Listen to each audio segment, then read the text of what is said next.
The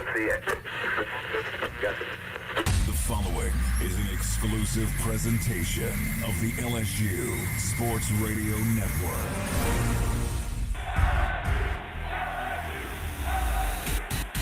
This is LSU. This is the place in college baseball. First pitch, he drives down the line in right field. Stay fair, and it is back-to-back jack. 2-2 pitch, cold, strike three on the outer black. Drive home safely.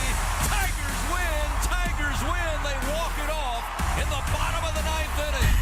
LSU Fighting Tiger Baseball is on the air.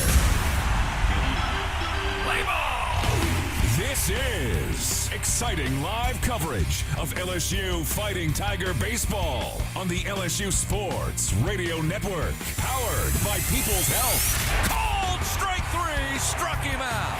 Brought to you by Cox, the official communications provider of LSU Athletics. McDonald's, official sponsor of the LSU Tigers. Our Lady of the Lake, official healthcare provider of LSU Athletics. Albertsons, the official grocery partner of LSU Athletics. Hancock Whitney, the official bank of the LSU Tigers. Louisiana Blue, official health insurance provider of LSU Athletics. And by Coca-Cola, official beverage partner of the LSU Tigers. The Powerhouse. 3-1 to Bear. Launched in the air to right field. Giving it a look. Ty Evans will just watch it go. This is LSU Fighting Tiger Baseball on the LSU Sports Radio Network, powered by People's Health.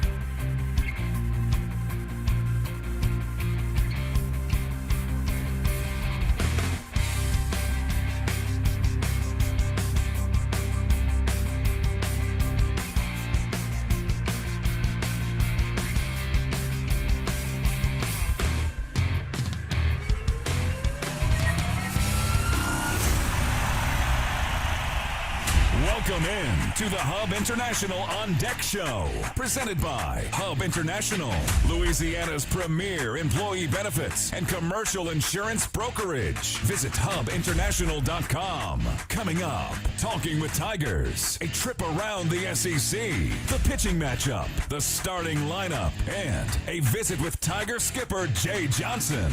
It's time for LSU Fighting Tiger Baseball. Now, let's go inside the broadcast booth on the LSU Sports Radio Network. No surprise, we come into Sunday's Game 3 with the series tied and must decide a winner today as the 5th-ranked Tennessee Volunteers take on your 4th-ranked Fighting Tigers of LSU. Hello, everybody. This is Chris Blair alongside Tiger champion Buzzy Heidel. Our straw stirring the drink back inside the Capital One studios, Mr. Jeff Palermo, welcoming you once again to Skip Bertman Field inside Alex Box Stadium here on the campus of LSU in Baton Rouge for today's play-by-play story. In Game 1 that started on Friday and ended on Saturday, the Tigers found that Alex Box magic in the bottom of the ninth. They walk off Tennessee in the early morning hours by a final of 6-3. Last night, Tennessee just steadily able to stay ahead and eventually played 6 runs of their own in the 8th to take Game 2 by a final of 9-3. The first 2 games, we kind of knew what to expect from the starting pitchers. And Doyle and Phillips from Tennessee, Anderson and Ianson from LSU did not disappoint. Today, a little more mystery. Tennessee will start junior right-hander A.J. Russell, making just his 4th start of the year, 2nd in the SEC, after undergoing Tommy John surgery last June. LSU will convert bullpen staple Kason Evans to a Game 3 starter. The freshman right-hander from Houston has been electric in his 12 previous appearances with a .67 ERA, but today will be his first start of his collegiate career. So, find your favorite chair, grab your favorite beverage. Someone wins the series today and also moves ahead of the other in the SEC standings. Buckle up for deciding Game 3. It's Tennessee, it's LSU, and it's coming up next on the LSU Sports Radio Network. Baton Rouge Rouge isn't just the capital of Louisiana, it's the capital of college baseball. The fans, the players, the entire atmosphere. When it comes to baseball season, there's no better place than Baton Rouge. And the fun extends beyond the box, with plenty to do off campus. Explore some of Baton Rouge's best fights, visit our incredible museums, and enjoy the sweet sounds of swamp blues. Born right here in Louisiana's capital city. Check out visitbatonrouge.com for more things to do on your next trip.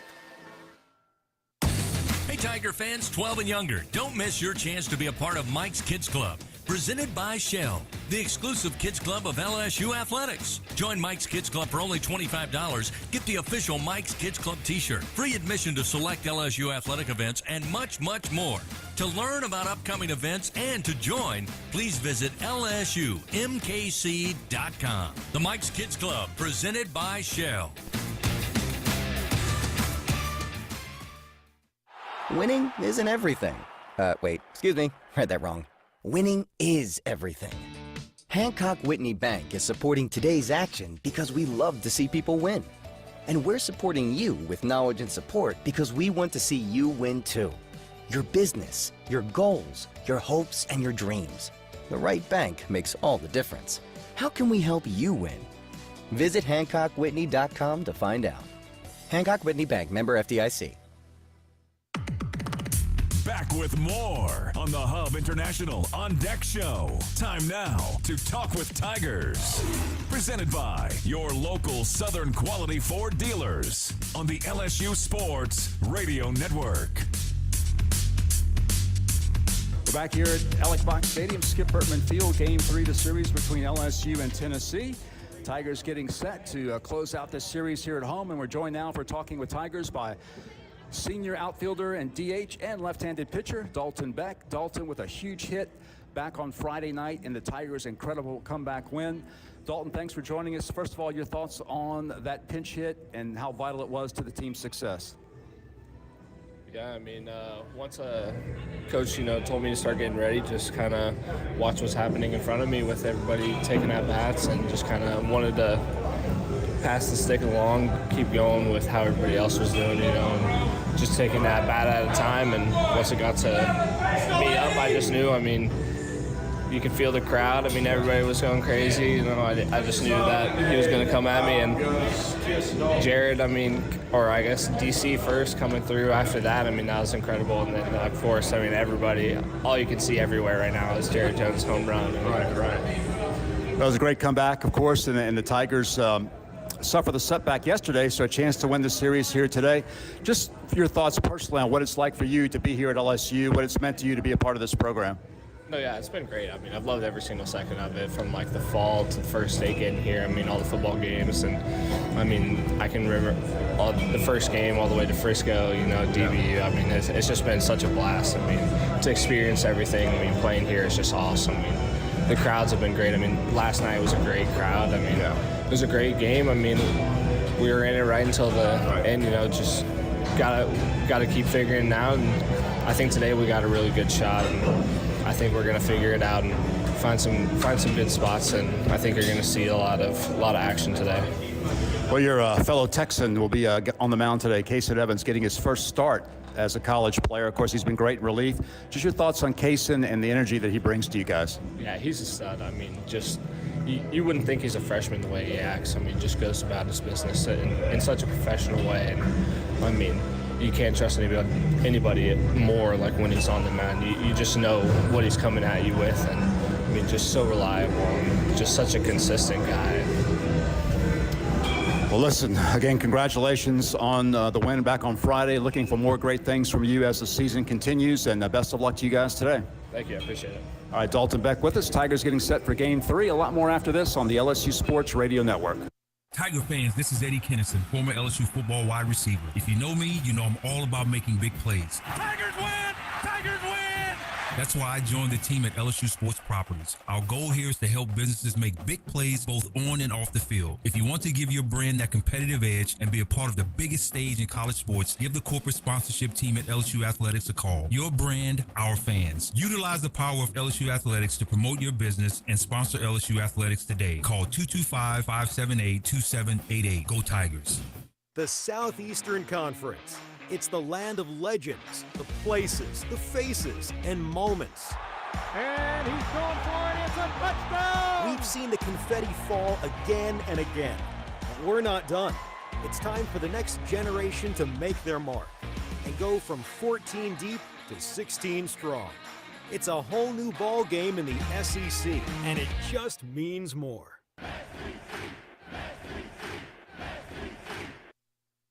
LSU Tiger fans are gearing up with real Tigers apparel and merchandise from the official online store at lsushop.net. Get jerseys, sideline gear, polos, t-shirts, hats, official team merchandise from Nike, accessories, and much more. Over 3,600 products, all shipped right to your door. Head to the place real Tiger fans go for the selection only real Tiger fans get at lsushop.net.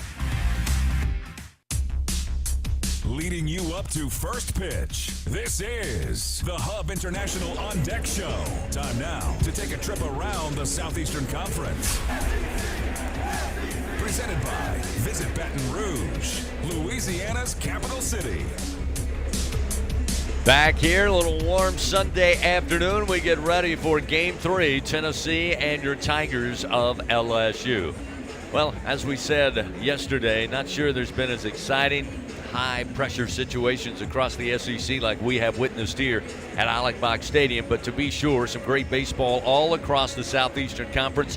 And to update us as we go into this Sunday, once again, here's Tiger champion Buzzy Heidel. Buzzy? Thank you, Chris. Couple games already underway, and a bunch of the games, it's the rubber match, including this one today. So the series is tied at 1 apiece. One of those games over in Gainesville, Florida. Arkansas leads that rubber match 5-4 over Florida.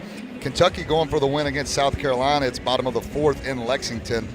Wildcats lead the Gamecocks 6-1.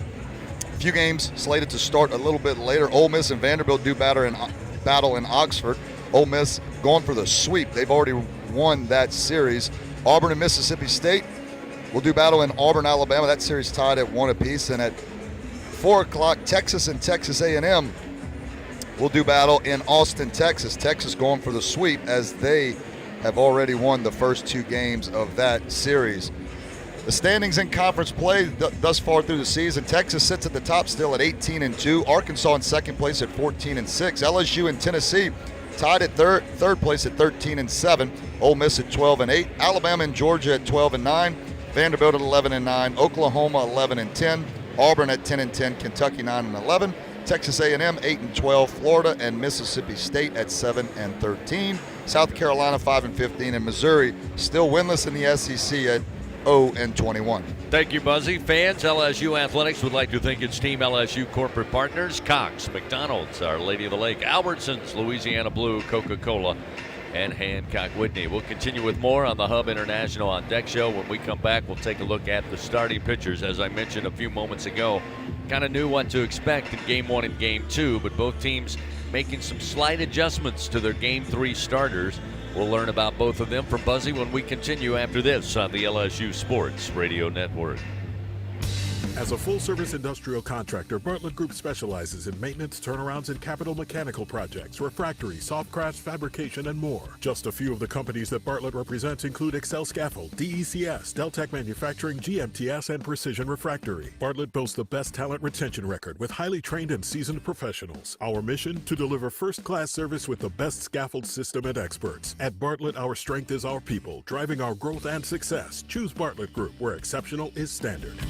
So, what'd you do this weekend? Well, just took the Tacoma off-road, deep into the woods, got to this hidden campsite only it could reach. Nice. I hooked up the boat to the Tundra and hit up the lake. Towed it like a pro. Had the whole lake to ourselves. Hey, wait, did I mention I went rock climbing too? Uh-huh, yeah, thanks to the Tacoma's crawl control. Well, sounds like we both had fun weekends. Mine was better. The Toyota Tundra and Tacoma are built for all the fun. Test drive at your local Toyota dealer or visit Toyota.com today. Toyota, let's go places. Feature availability differs based on trim. See Toyota.com for details. In Louisiana, we love our LSU Tigers. When the band strikes up those 4 iconic notes, the fans go wild. At Louisiana Blue, we're Tiger fans too. That's why we've teamed up with LSU Athletics to bring you the compassion of the cross and security of the shield, so you're free to wear your stripes and roar. Live Louisiana, we've got you. Louisiana Blue, Louisiana True. Proud partner of LSU Athletics. Here's a look at the game's pitching matchups as the Hub International On Deck show continues on the LSU Sports Radio Network.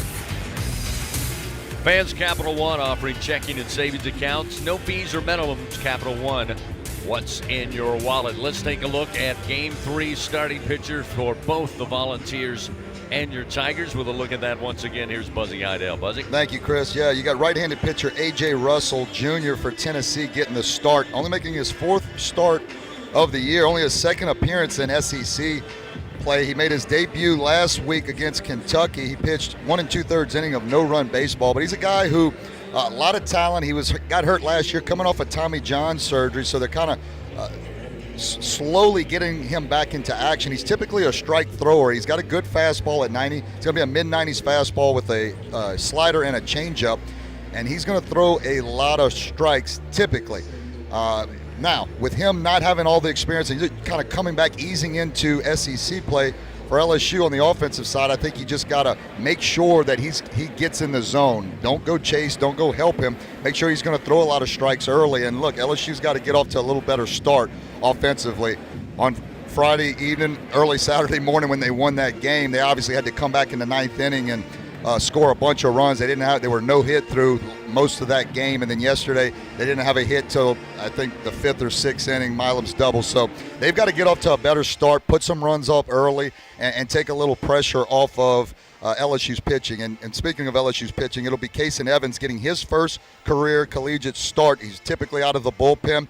His longest outing was against Mississippi State a few weeks ago. He went 4 innings. He threw 72 pitches. He's going to need to at least do that today for LSU. He's got to get 4 or 5 innings, get to that 75 pitch, maybe even pushing the 100 pitch mark. He's got to really get off to a good start because LSU, look, they still have Cowan. They still have some guys out of that bullpen they can go to. They just can't go to them in the 2nd or 3rd inning. So it's going to be very important for Kason Evans, who has a mid-90s fastball as well with the good slider and changeup, to get off to a good start, get him deep in this game, and give LSU an opportunity to win this series. You got it, Buzz. Junior right-hander A.J. Russell going for Tennessee. It will be freshman right-hander Kason Evans, as Buzzy said, making his collegiate debut as a starter after 12 previous appearances. Lights out of the bullpen for Coach Jay Johnson and your Tigers. Well, if you think you have what it takes to be a true Caniac maniac, prove it at the next home baseball game. You could win a prize pack courtesy of Raising Cane's One Love. We'll continue with more. Speaking of Jay Johnson, we visit with the Tiger skipper after this on the LSU Sports Radio Network. Hey, Tiger fans. No game day is complete without Noel Spirits from Noel Family Distillery. Founded by a father-daughter duo, Noel Family Distillery is the only Louisiana distillery offering authentic tequila. Their additive-free tequila captures the spirit of Louisiana, creating a spirits experience worthy of the Tigers and their loyal fans across the country. Noel Tequila is proud to be the official tequila of LSU Athletics. Enjoy Noel Tequila at the box or grab a bottle of your own at many fine retailers. Learn the unique Noel Distillery story at noeldistillery.com. Albertsons is making shopping and saving easier than ever. Check out Albertsons for you on our mobile app or at albertsons.com, where you can shop online and save over $300 weekly with digital coupons. Earn reward points every time you shop in-store or online and redeem your points for free groceries. Download the Albertsons app or go to albertsons.com to start saving. Albertsons, fresh foods, local flavors.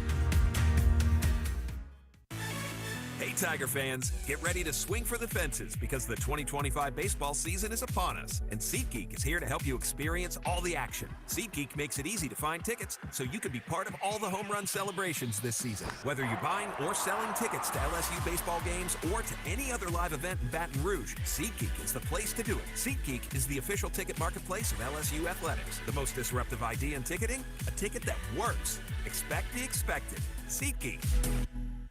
People's Health has a new Medicare plan designed for people with diabetes, chronic heart failure, or cardiovascular disorders. It features a monthly over-the-counter allowance, lower costs for a number of prescriptions, and lower specialist copays than non-special needs plans from People's Health. To learn more about a chronic special needs plan, call 1-844-663-2133. Plans are insured through United Healthcare Insurance Company or one of its affiliated companies, a Medicare Advantage organization with a Medicare contract. Enrollment in the plan depends on the plan's contract renewal with Medicare.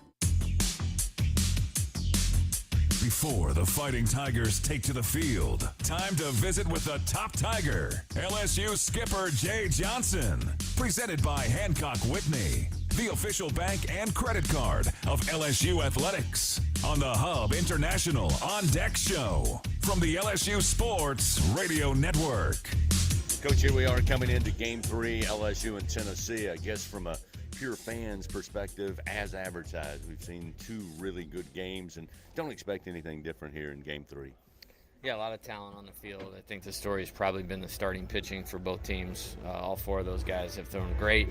And then it's kind of come down to really capitalizing on an opportunity. We did that in the 9th inning on Friday, and they did in the 8th inning yesterday to kind of bust the game open. So good old-fashioned SEC Sunday day game. Got to be ready to take a punch and give one back.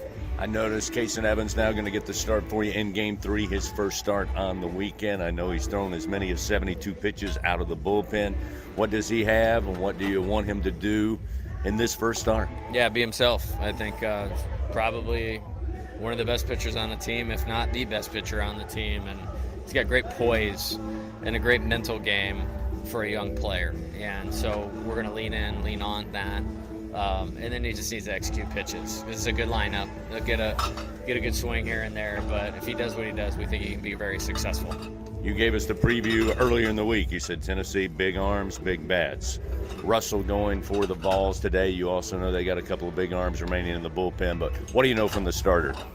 Yeah, we faced him in the SEC championship game last year. He opened the game for him. He's had kind of a checkered injury history. And I'm not quite really sure what it is, like whether he had surgery, didn't have surgery, but it's kind of like he's not been available, then available, and then not available. But he throws hard, very much, like the guys we saw out of the pen on Friday, and then obviously like the starter yesterday. So we gotta hit the mistakes, and I feel like we got a good plan going into the game. More about what we need to do as opposed to any pitcher on Tennessee is going to do. We need our guys to go out and execute that. All right, Coach. Should be a dandy once again today. Best of luck. Get after him. Awesome. Thank you. Head Coach Jay Johnson, everybody. We'll take a timeout, come back, starting lineups, and then we'll settle this series between the Volunteers and your Tigers. It's coming up on the LSU Sports Radio Network.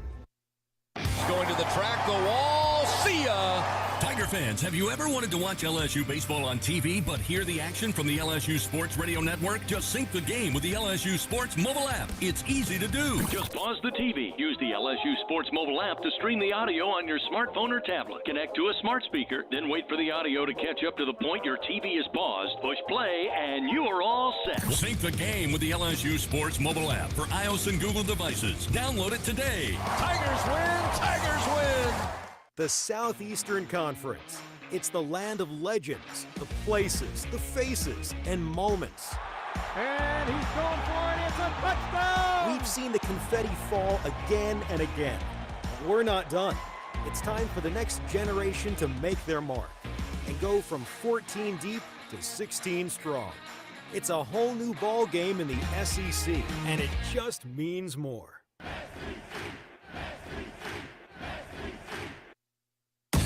Hey Tiger fans 12 and younger, don't miss your chance to be a part of Mike's Kids Club, presented by Shell, the exclusive kids club of LSU Athletics. Join Mike's Kids Club for only $25. Get the official Mike's Kids Club t-shirt, free admission to select LSU athletic events, and much, much more.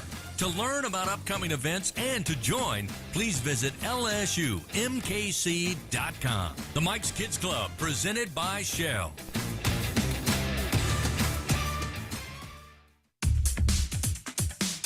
Wrapping up the Hub International On Deck Show. We are just moments away from first pitch. Time now for the game's starting lineups. Presented by Cintas. Build a better workday when you partner with Cintas. Visit Cintas.com. Game 3, Tennessee, LSU here at the box coming up. Planning an event, fans. Grayson Events and Entertainment has you covered. They have everything to make your next event unforgettable. Call 225-436-6520. You won't be disappointed. Let's take a look at the starting lineups here for Game 3. First for the Volunteers of Tennessee. Come in to today's game 35-8, 13-7 in SEC play. Dean Curley again will be atop the order. He'll be the DH for a second straight game. The sophomore batting .293. Gavin Keelan. He has been a damage maker against the Tigers this weekend. The second baseman, a junior, batting .416 on the year, will bat second. Andrew Fisher will bat third. He'll be at first base. Hunter Inslee, once again, the cleanup hitter in center field. The senior batting .338. Reese Chapman will be in right field. He'll bat fifth in the order. Dalton Vargo in left field will bat sixth. Cannon Peebles, the Tennessee catcher, in the 7-hole. Manny Marin will be at third base, making his second straight start. The freshman hitting .287. And Ariel Antigua, the shortstop, will bat ninth. The sophomore hitting .206 on the year. Now for your Fighting Tigers of LSU, 35-9, also 13-7 in SEC play. Derek Curiel, who saw his 43-game reach base streak come to an end last night, will lead it off once again. The freshman, an impressive .358 average with 36 runs batted in. Jared Jones will bat second in the order and play first base. Jake Brown will be in right field. He'll bat third. Daniel Dickinson, once again, the Tigers' second baseman, will bat cleanup. The junior hitting .331. Josh Pearson, once again, the DH, will bat fifth in the order. Stephen Milam batting sixth, playing shortstop. Michael Braswell, your third baseman, will bat in the 7-hole, coming off his first home run of the year last night. The senior batting .250. Luis Hernandez, another start behind the plate catching, will bat eighth. And Chris Stanfield in center field will round out the order. For Tennessee, once again, junior right-hander A.J. Russell on the bump. And to get it started in just a few moments, it'll be freshman right-hander Kason Evans making his first career start as a Tiger against the Tennessee Volunteers. That's a look at today's starting lineups. Fans have the right equipment to take on any job linked to the land. Just visit Sunshine, your hometown John Deere dealer in Louisiana, at sunequip.com. Starting lineups, crowd is here, teams are ready, umpires make their way out to home plate. We're ready for Game 3, Tennessee and LSU, coming up on the LSU Sports Radio Network. When it's miserable outside, you will be comfortable inside with an energy-efficient Trane air conditioning and heating system found at TraneSouth.com. Trane's a proud partner of LSU Athletics. Trust Trane to lower your utility bills and save you money. It's hard to stop a Trane, but it's easy to afford one. At TraneSouth.com, find rebates, tax credits, special financing, and a reliable Trane dealer, subject to credit approval. Visit TraneSouth.com for details. Will Scott Mobile Mini is the global leader in modular offices and storage containers. Keep your products safe and secure with our wide array of vault-like storage containers. Need shelves and lighting for your container? We can help. We have the right container for your industrial, commercial, or residential storage needs. All of our offices are delivered ready to work with customizable furniture options to fit any need. Give us a call at 800-841-7016 or visit our website at www.mobilemini.com. In Louisiana, we love our LSU Tigers. When the band strikes up those 4 iconic notes, the fans go wild. At Louisiana Blue, we're Tiger fans too. That's why we've teamed up with LSU Athletics to bring you the compassion of the cross and security of the shield, so you're free to wear your stripes and roar. Live Louisiana. We've got you. Louisiana Blue, Louisiana True. Proud partner of LSU Athletics. 17 SEC championships. His team, a strike and an out away from a natty. 26 NCAA regional titles. 2 outs, runner at first. The 0-2 pitch. 19 trips to Omaha. The College World Series. Swing and a miss. And all is right in the world. Tigers win. Tigers win. 7 national titles. The national championship is headed back to Baton Rouge. This is LSU Fighting Tigers Baseball. On the LSU Sports Radio. ID if you can. Good Sunday afternoon, Tiger fans. Welcome once again. Skip Bertman Field inside Alec Box Stadium here on the campus of LSU. Deciding Game 3 comes our way. Tennessee and your Tigers of LSU. Before we get started on this Sunday, let's pause 10 seconds. Station identification. This is Fighting Tiger Baseball on the LSU Sports Radio Network.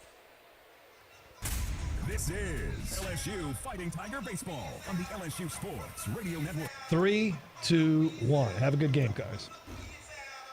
Along with our producer, Jeff Palermo, back in the Capital One studio. Buzzy Heidel, Chris Blair with you here, getting ready for what should be another great one between two of the top teams in college baseball.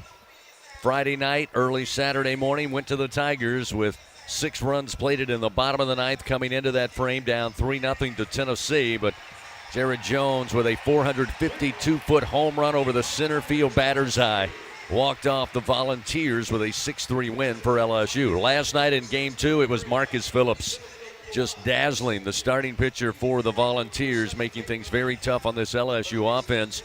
LSU would eventually make it a 3-2 game late in that one, but then Tennessee had a 6-run inning of their own in the 8th and goes on to a 9-3 win. Kason Evans on the mound now for the Tigers, taking his warm-up tosses. And Buzzy Heidel, I mentioned from the outset, we kind of knew we were going to have a battle between Doyle and Anderson. It lived up to it. I think Anthony Ianson did an incredible job, along with Marcus Phillips. It was a 2-0 ball game when both of those guys finished their duties on the mound. This one, a few more question marks, not because of the talent, but because of the experience in this type of situation. As we said, Russell's kind of been in and out and off the shelf and back on the field since that Tommy John surgery. But this hasn't been a season where he's got a ton of experience, especially in SEC games. And as everybody knows, Kason Evans, the freshman from Houston, has been spectacular out of the bullpen. But this is another animal here, starting against one of the most potent offenses in all of college baseball in the Tennessee Volunteers. Yeah, it's funny. Other than the first game in that 9th inning where LSU exploded for 6 runs, Tennessee's really had LSU's number. I mean, you could say of the 18 innings of baseball this weekend, Tennessee's dominated 17 of them. But the good news is you can look at that both ways. You could say, well, LSU hasn't played particularly great other than 1 inning, and they still have a chance to win the series. And so I think it's going to be really important, as we mentioned in the pregame, for LSU to get off to a hot start. I'm interested to see A.J. Russell. We know he's got the talent, but he's getting rolled out slowly, a little bit at a time. And so make him throw strikes and get off to a quick start offensively, take a little pressure off of Kason Evans, who's been tremendous all year out of the bullpen. You have to wonder, and again, maybe we'll find out later, last night a long team meeting with Coach Jay Johnson in the clubhouse, in the locker room after the 9-3 loss. You have to wonder at what point was Kason Evans notified, hey, you're going to start tomorrow. Again, some of that could have been decided late into the night, could have been decided early this morning.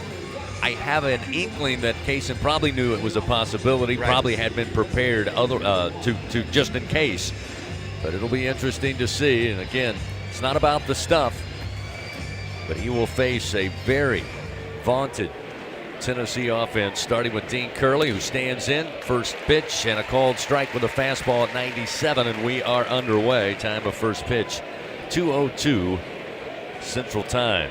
0-1 the count to Curley, who again stays atop the order. He started the series at third base and now has been the DH the last 2 games. And this pitch driven into the alley in right center field, going to be cut off there by Brown on one hop near the track, and he gets it back into the infield quickly. He'll hold Curley to a single, but believe it or not, for Dean Curley, who again, very good hitter, that's his first knock of the weekend. He was 0 for 9 coming in today. Well, he's freshman All-American on last year's national championship team for Tennessee, and there's a reason they kept putting him in the leadoff spot. And those are the scary ones. When you're 0 for the weekend and you're an All-American and you're hitting that over 300 coming into the series, you can only keep him down so long, and he finally gets his first hit. He also has 5 stolen bases on the year, so a guy that will try to swipe a bag if you're not careful. A guy who has not been kept down all weekend is Gavin Keelan. He stands in. The left-hander takes the first pitch. Breaking ball low and inside. They'll appeal down to third, but he did not go around. And it's 1-0. Keelan leading the Tennessee Vols this weekend. He's batting an impressive .416 on the year and .455 here at the box. He's 5 for 11 with 2 runs scored, a couple of doubles, and an RBI. Runner at first, nobody out, just underway. And the first delivery, or second delivery, is missing outside. Now make it 2-0 to Keelan. Yeah, going to be nice when Keelan gets out of Baton Rouge for Tiger fans. He's been a thorn in our side for sure. Well, it's been much documented. It came down to Tennessee and LSU. And Coach Johnson last night in the postgame show mentioned, hey, we went hard after Keelan. Credit Tennessee, they won that battle. Keelan swings this one high in the air. Near the line in left, coming over will be Curiel. He'll make the play, and there's one gone. That'll retreat Curley back to first base. So Keelan retired. That's one big step for Kason Evans. He's been hard to put back in the dugout all weekend. That'll bring Andrew Fisher, the Tennessee first baseman, batting .310 on the season. Fisher's been the recipient of a couple of intentional walks. He's 2 for 7, has scored 3 runs, got 1 double, drove in a run. Left-handed hitter with Curley down at first base, who's 5 for 6 on the year in stolen bases. Scurries out to a 3-step lead off the bag, and the pitch to the plate, low and inside with a breaking ball, and it's 1-0. Well, Fisher, much like Doyle, the starting pitcher in the first game of this series, is a transfer from Ole Miss. It was a good one for the Rebels last year, too. Led the team in hits, RBIs, triples, home runs, and total bases. The 1-0, yanked down the line, but foul into the seats and right. 1 ball, 1 strike now to Andrew Fisher.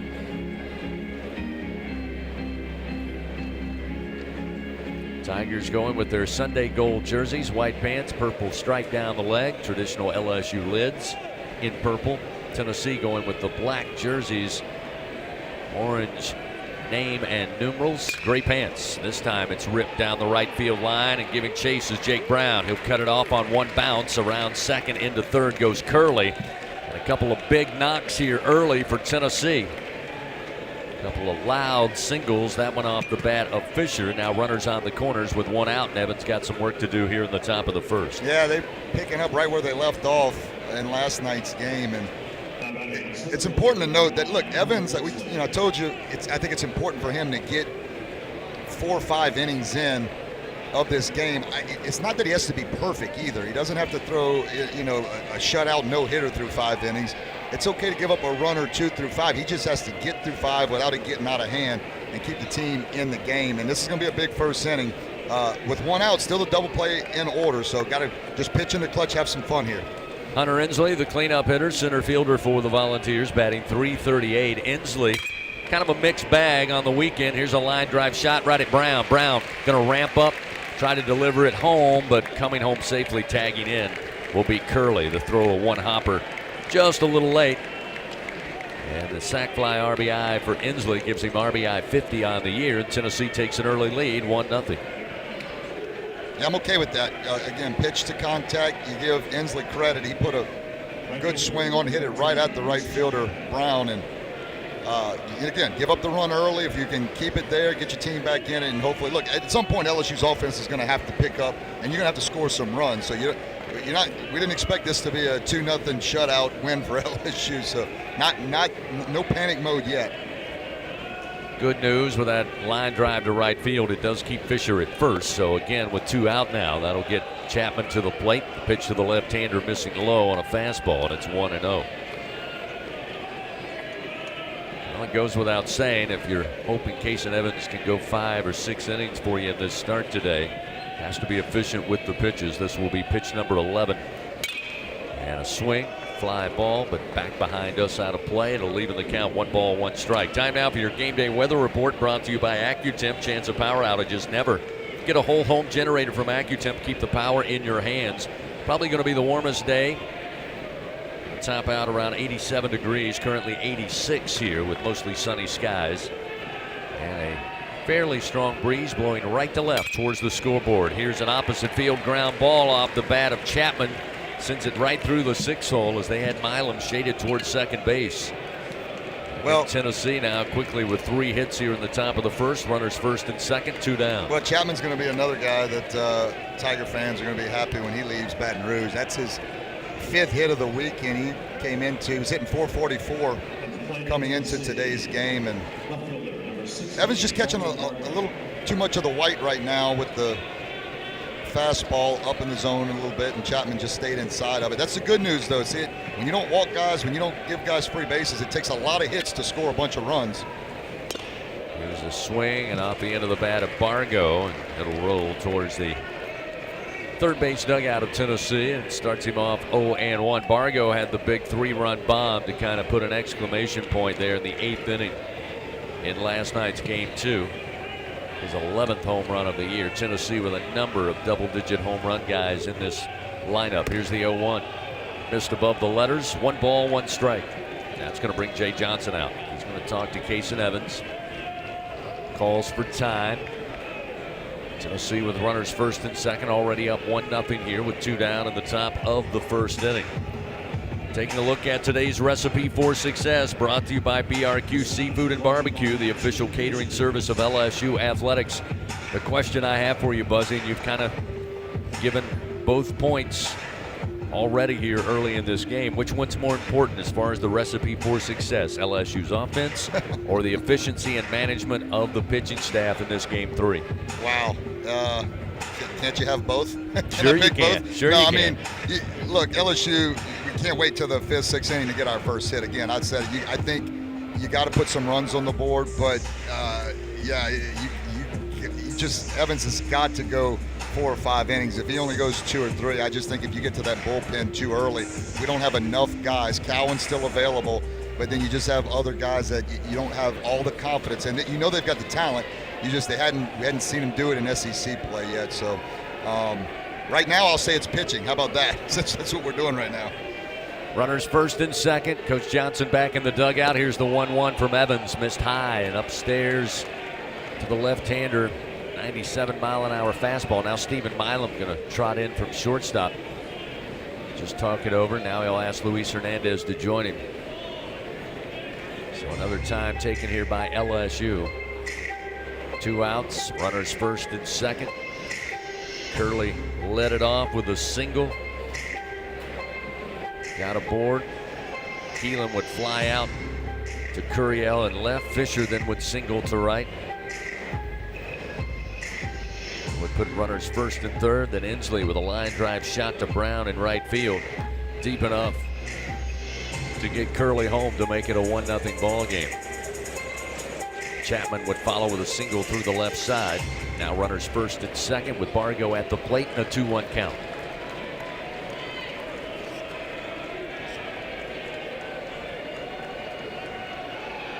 Evans looks back to second. The right-hander fires. Outside corner, called strike. Went off speed that time. Painted that corner to even the count 2-2. Buzzy mentioned it earlier, 72 pitches in a relief outing against Mississippi State earlier this year. Highest number of pitches for Evans on the season. Here's the 2-2. Fastball lifted in the air down the line in left, and it's going to drop in fair near the line. Curiel picks it up. They'll send the runner home. The throw to the plate. Tag is not in time. Safely at the plate is Fisher, who now wants to look back and talk smack. Again, throw the guys out. It's part of the game. You score. I don't understand it. Yeah, you try to slide, the catcher tries to put a tag on you. I mean, if you're going to get upset at that, then we probably don't need to be playing baseball. Again, it was a great run by Fisher. He scores. Throw was pretty close. Took one bounce on the third base line. Hernandez trying to apply the tag, but it was a great slide into home plate. And then more jawing occurs. And now we had the umpires coming around, moving all over the field, talking to players, talking to coaches. And once again, just a warning. Well, I thought Fisher, actually, I didn't think Fisher got a great jump. I mean, it's 2 outs. The ball was hit. As soon as the ball was hit in the air, it just seemed like Fisher took a little longer to go than he should have, and it was a closer play at home plate. So now a 2-0 lead. Runners for Tennessee, second and third, still 2 outs. That gets Peebles to the plate. The 0-1 pitch, swing and a miss. That gets Evans ahead, 0-2. So the inevitable 2 on the board here in the top of the first for Tennessee, and that's kind of how the series has gone. Small lead early for the Volunteers. Evans trying to keep it a 2-0 game as that pitch missed a little low and away, and it's now 1 ball, 2 strikes to Peebles. Peebles batting .230 on the season, but he's had a pretty good weekend, Buzzy. He's 3 for 7, 1 double, 1 home run, a run scored, batting .353. Swing and a miss, and Evans gets the punch out to end it. Tennessee, though, on the board. Now the first base coach barking at the LSU dugout as he comes down the first base line. Wow. 2-0 Tennessee leads. LSU coming to the plate when we return. Tigers will have Curiel, Jones, and Brown after this on the LSU Sports Radio Network. Tiger fans, this is Eddie Kennison, former LSU football wide receiver. If you know me, you know I'm all about making big plays. Tigers win! Tigers win! That's why I joined the team at LSU Sports Properties. Our goal here is to help businesses make big plays both on and off the field. If you want to give your brand that competitive edge and be a part of the biggest stage in college sports, give the corporate sponsorship team at LSU Athletics a call. Your brand, our fans. Utilize the power of LSU Athletics to promote your business and sponsor LSU Athletics today. Call 225-578-2788. Go Tigers. The Southeastern Conference. It's the land of legends, the places, the faces, and moments. And he's going for it. It's a touchdown! We've seen the confetti fall again and again. But we're not done. It's time for the next generation to make their mark and go from 14 deep to 16 strong. It's a whole new ball game in the SEC, and it just means more. And here's Heather with the weather. Well, it's beautiful out there, sunny and 75, almost a little chilly in the shade. Now, let's get a read on the inside of your car.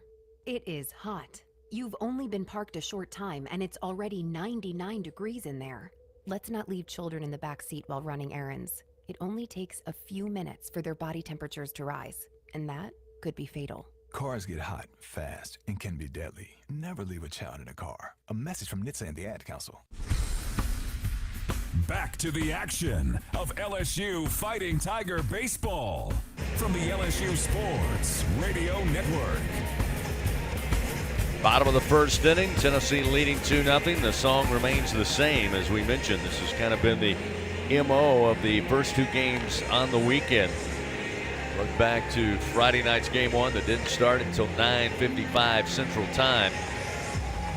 That was a scoreless game through 5. Tennessee took a 1-0 lead after 6. Eventually led 3-0 until the Tigers played in 6 there in the bottom of the 9th inning to win 6-3. And then yesterday, Tennessee took a 2-0 lead in the 4th inning. They were able to build on it en route to a 9-3 win. Derek Curiel will lead it off. Got to start a new reach base streak. Incredible freshman with 43 straight until last night's game 2. A.J. Russell delivers, and the first pitch high and outside for ball 1.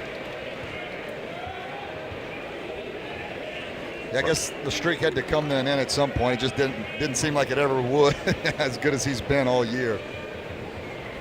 1-0 to Curiel.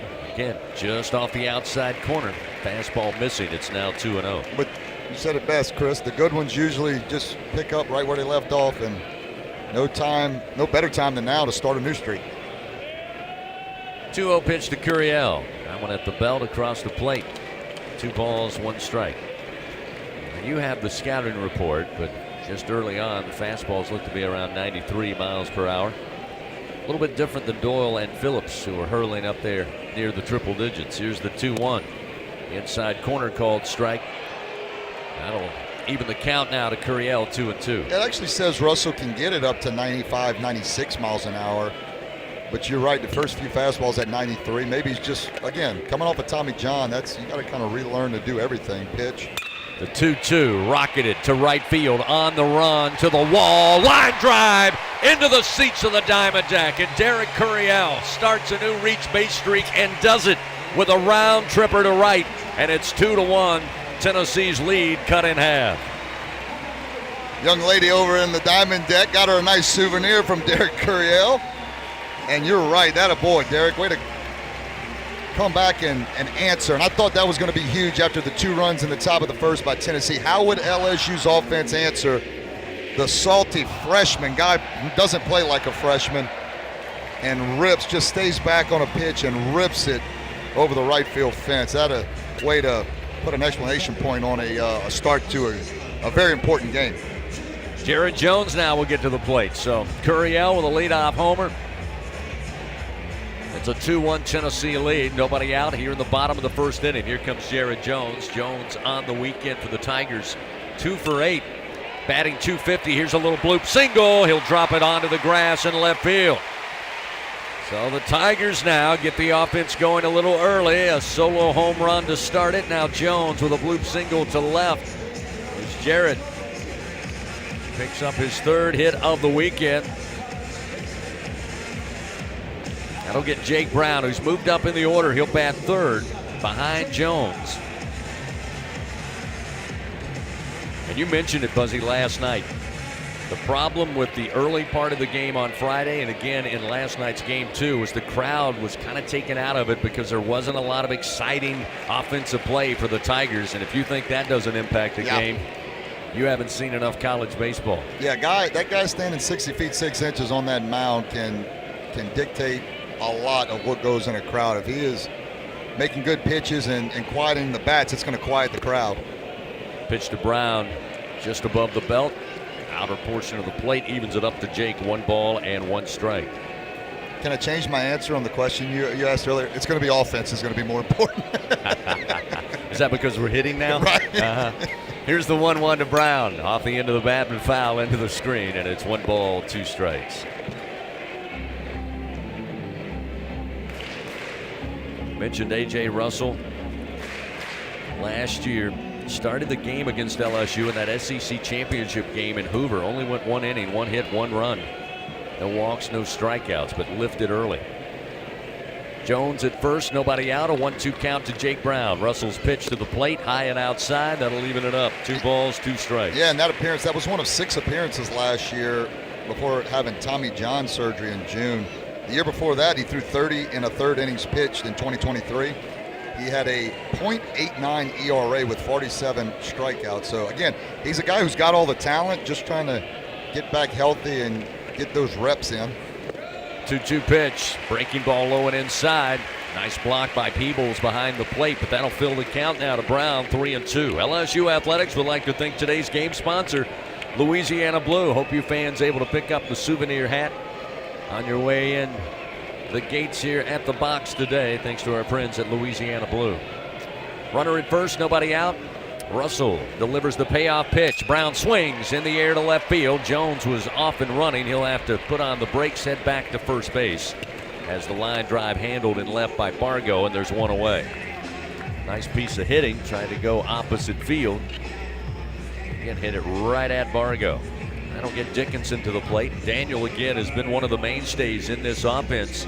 He's 0 for 7, Buzzy, and you kind of mentioned it with Dean Curley there for Tennessee. Come into the series batting well over 300. You don't expect a guy to go over for the weekend. Hopefully the same plays true for Daniel Dickinson. Jones again, short lead off of first. 1 out, a 2-1 Tennessee lead, bottom of the first inning. Russell going to slow throw over to first because he's seen the scouting report. Jared Jones with 5 stolen bases. He was asked about it earlier this weekend, about him stealing bases. He kind of laughed. Pitch missed high. That'll start off Dickinson 1-0. Now Dickinson, the transfer from Utah Valley, in the 2 seasons at Utah Valley, had 27 homers. A guy with the wind blowing out to left field could easily give the Tigers the lead.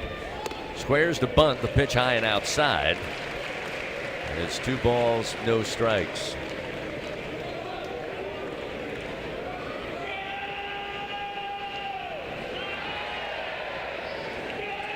Jones now takes a little bigger lead off of first. Russell did a double take. Now comes set. Here's the 2-0. Pitch elevates high. Now 3 balls, no strikes to Dickinson. And we already see some Tennessee action, at least stretching down in the bullpen. They've got personnel up. Nobody throwing as of yet. We got a lot of baseball in front of us here. Bottom of the first inning, 2-1, Tennessee leading. Curiel with a solo home run to lead it off for the Tigers. Jones followed with a base hit to left. Here's the 3-0 to Dickinson. That one going to miss high above the letters. Ball 4, and that will send Daniel down to first. Now the Tigers have runners first and second. And we'll see Josh Pearson, today's LSU designated hitter. And that's going to bring Frank Anderson. I expected him to make a trip out to the mound here to check on Russell.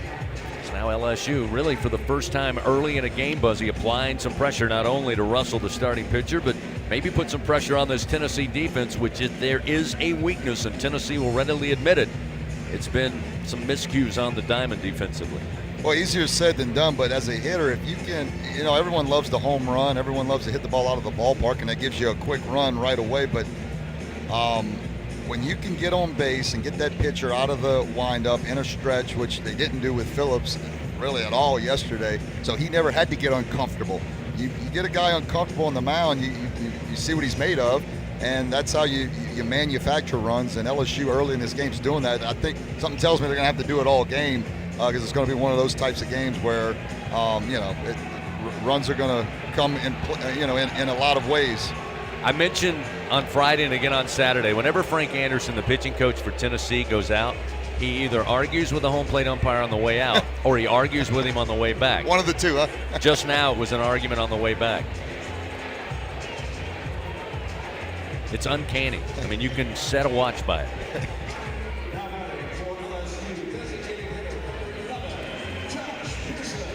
So now Pearson set to stand in. Josh batting .292 on the season. .333 this weekend. He's 1 for 3 at the plate. Russell's first pitch, again trying to nibble that outside corner, but missing again with a fastball, and it's 1-0.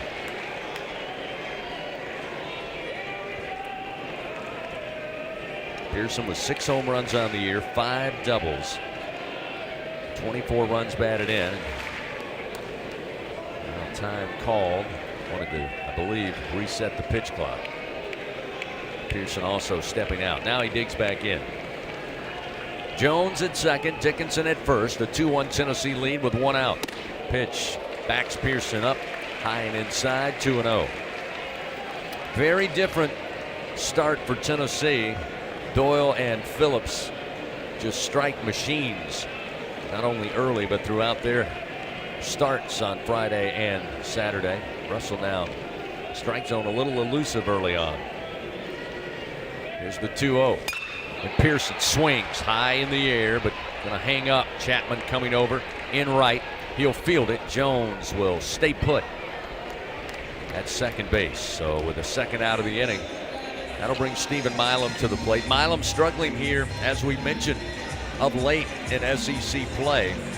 On the weekend, though, this tells you how good Tennessee's pitching's been, Buzzy. He's leading the Tigers along with Jared Jones batting .250. He's had 2 hits so far through 2 games, 2 for 8, but did have the solo home run to get the Tigers on the board last night and eventually made it a 3-2 game after Michael Braswell followed him with a solo shot. But now an opportunity with runners in scoring position. He's got Jones at second. Dickinson, underrated speed over there at first. This is where Buzzy begs for a gapper. Yep, get him moving. First pitch to Milam, batting from the left side. Misses low. Russell a little confused, thought that one found the zone, but it's 1-0 to Stephen Milam. Milam, the sophomore, 9 doubles on the year, has 9 home runs. He's driven in 40 on the year. 1 ball, no strikes. Russell's pitch to the plate. Oh, that was a nice breaking ball that looked to be going into the right side of the batter's box and broke right across the plate. Had a late break on it. It's 1-1. Yeah, Milam, a freshman All-American last year and was part of that all-regional tournament team in Chapel Hill. So another guy with the experience has done it at a high level, and this is another high-level spot. 1-1 pitch. Milam swings straight back up, back behind us. Now 1 ball, 2 strikes. Fans, Our Lady of the Lake, proud to be LSU's championship health partner. Together, LSU and Our Lady of the Lake, champions for Louisiana. Together we roar. Learn more at olrmc.com/LSU. 2-1 Tennessee leads. Bottom of the first inning. Jared Jones down at second base. Dickinson aboard on a walk at first. Milam at the plate with 2 outs and a 1-2 count. Setting up outside is Peebles, the Tennessee catcher. The 1-2 pitch. Milam swings in the air to left field. Coming over is Bargo, and plenty of room. He'll make the grab. 4 out, number 3. The Tigers get on the board. 1 run on 2 hits. They strand 2 runners. Derek Curriell with a leadoff home run. Cuts the Tennessee lead 2-1. Balls come to the plate. Top of the second. It'll be 8-9 and top of the order. Marin, Antigua, and Curley when we come back on the LSU Sports Radio Network. There's nothing like the feeling of a grand slam, and every great play deserves a great sip. With 15% alcohol by volume and a colorful collection of fun flavors, Buzz Balls are the perfect ready-to-drink cocktail for every moment of the game. Try the rich Choco Chiller, zesty lime Rita, spicy chili mango, or discover your new favorite flavor. From play ball to the final pitch, there's something for everyone to enjoy in a matter of seconds. So cover all your bases and buy Buzz Balls today. Buzz Balls is a proud sponsor of LSU Athletics. Must be 21 plus. Please enjoy Buzz Balls responsibly. Buzz Balls, Carrollton, Texas. Score big with MMR. Join the team at the largest privately owned open shop electrical and instrumentation contractor in the nation, headquartered right here in Baton Rouge. MMR is committed to positioning each team member for success. Whether you're a student seeking an internship, just starting your career, or already a seasoned professional, MMR offers a variety of positions just for you. Get in the game at MMR, where your future is bright. Kick off your career at mmrgrp.com/careers. MMR, a proud partner of LSU Athletics. Southern Air Heating, Cooling, and Plumbing, your trusted experts for all your home service needs. With over 35 years of dedicated service, we prioritize your comfort and satisfaction. As an official partner of LSU Athletics, we bring our expertise to every game, from installations to repairs. Our team delivers honest pricing with no surprises. Call us today at 225-777-8888 and experience the difference with Southern Air Heating, Cooling, and Plumbing. Go Tigers! Go in the booth with LSU Radio on Facebook Live and YouTube. LSU Fighting Tiger Baseball on the LSU Sports Radio Network. Top of the second inning here in Game 3. Tennessee leading 2-1. Both teams off to their earliest start offensively here in Game 3 today as Kason Evans delivers. Manny Marin swings in the air, foul territory, right field way. Jones giving chase, but it eventually catches the screen out in the low seating area. He and Brown, along with Dickinson, nobody can get to it. That will leave Marin at the plate with an 0-1 count. Join MMR, the largest privately owned open shop electrical and instrumentation contractor in the nation, and a proud partner of LSU Athletics. Marin inserted into the lineup, got the start last night. Third base, Dean Curley started at third on Friday, but gave the Tigers a couple of freebies there in the ninth to set up that 6-run rally. So he's been the DH, and Marin taking over at third. Marin will swing, ground ball scoots across the infield right side. Dickinson fields, throws to first, and there's one gone. This is also important for Kason Evans, and I'm sure this is part of the plan coming in. Is Marin and Antigua, the 8-9. Don't want to classify them as easy outs because they certainly have had their moments this weekend. But when you look at what the front 2 and through 5 have done, got to find a way to keep them off base. First delivery from Evans, fastball for a strike, and it's 0-1. Well, it's important that when you score a run, you got to hang some zeros. We call it the shutdown inning. They weren't able to do it last night after the 2 home runs by Milam. High chop to third. Braswell fields it. Throw to Jones easily in time to get Antigua. There's 2 gone. Yeah, they weren't able to do it once Milam and Braswell hit the homers in the 7th inning to get it to a 1-run game. You really needed a shutdown inning or 2 and have a chance to win that. And that's going to be important for this top of the second after scoring that run. Get that shutdown inning, and again, have that offense get back on the attack against Tennessee. Dean Curley back to the plate, top of the order. Started the game with a base hit, came around to score the first run.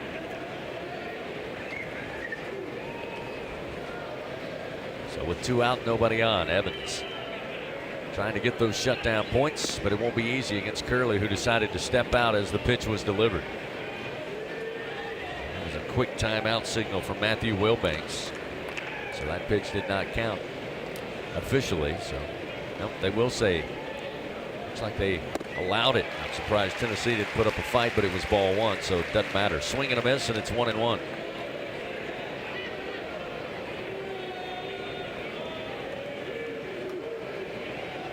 Here's the 1-1 pitch. Fastball across the plate. Gets Evans ahead. 1 ball, 2 strikes.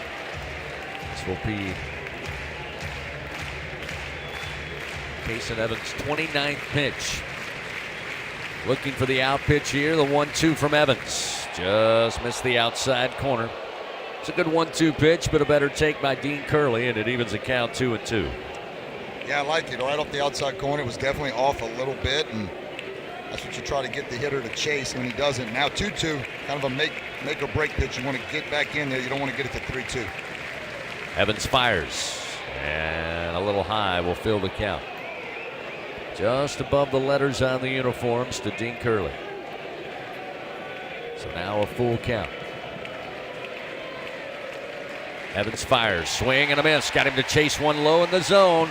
Evans with the punch out, his second of the day, and he gets those shutdown points. Tennessee goes quietly 1-2-3 here in the top of the second. Tigers coming to the plate. Can they carry the momentum? Braswell, Hernandez, and Stanfield. 7, 8, 9 when we continue on the LSU Sports Radio Network. He's going to the track, the wall. See ya. Tiger fans, have you ever wanted to watch LSU baseball on TV but hear the action from the LSU Sports Radio Network? Just sync the game with the LSU Sports mobile app. It's easy to do. Just pause the TV. Use the LSU Sports mobile app to stream the audio on your smartphone or tablet. Connect to a smart speaker, then wait for the audio to catch up to the point your TV is paused. Push play, and you are all set. Sync the game with the LSU Sports mobile app for iOS and Google devices. Download it today. Tigers win. Tigers win. The Southeastern Conference. It's the land of legends, the places, the faces, and moments. And he's going for it. It's a touchdown! We've seen the confetti fall again and again. But we're not done. It's time for the next generation to make their mark and go from 14 deep to 16 strong. It's a whole new ball game in the SEC, and it just means more.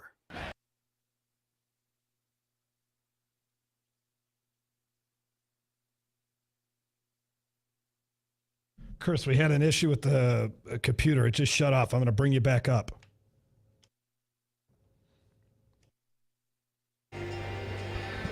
Bottom of the second inning coming your way. 2-1 Tennessee leading over your Tigers. The ball's plating 2 in the top of the first. Eric Curiel led off with a solo shot to right to get LSU on the board. So at least early on, Buzzy, looks like the offense is going to be a little more productive for both teams, at least earlier than we saw in the first two matchups, as Michael Braswell will lead it off for the Tigers here, facing off against A.J. Russell. And again, Tennessee's bullpen has some moving around. A couple of players with their gloves on. Looks like they're getting ready to play catch down there. Yeah, and typically on Sundays, I mean, it is more of a higher scoring game. You're depleted a little bit pitching. You don't have as many good arms left. Russell's first pitch to Braswell. Up and in for ball 1.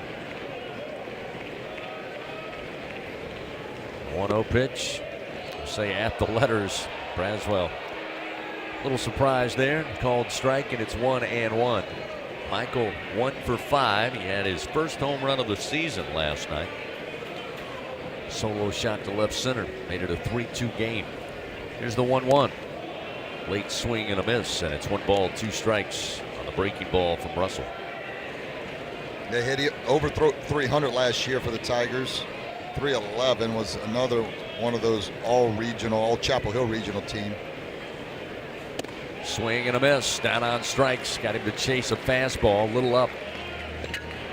1 gone, Braswell retired. We'll see Luis Hernandez, and Hernandez trying to get it going. He has struggled offensively the last couple of weeks. He's 0 for 4 so far here against the Volunteers.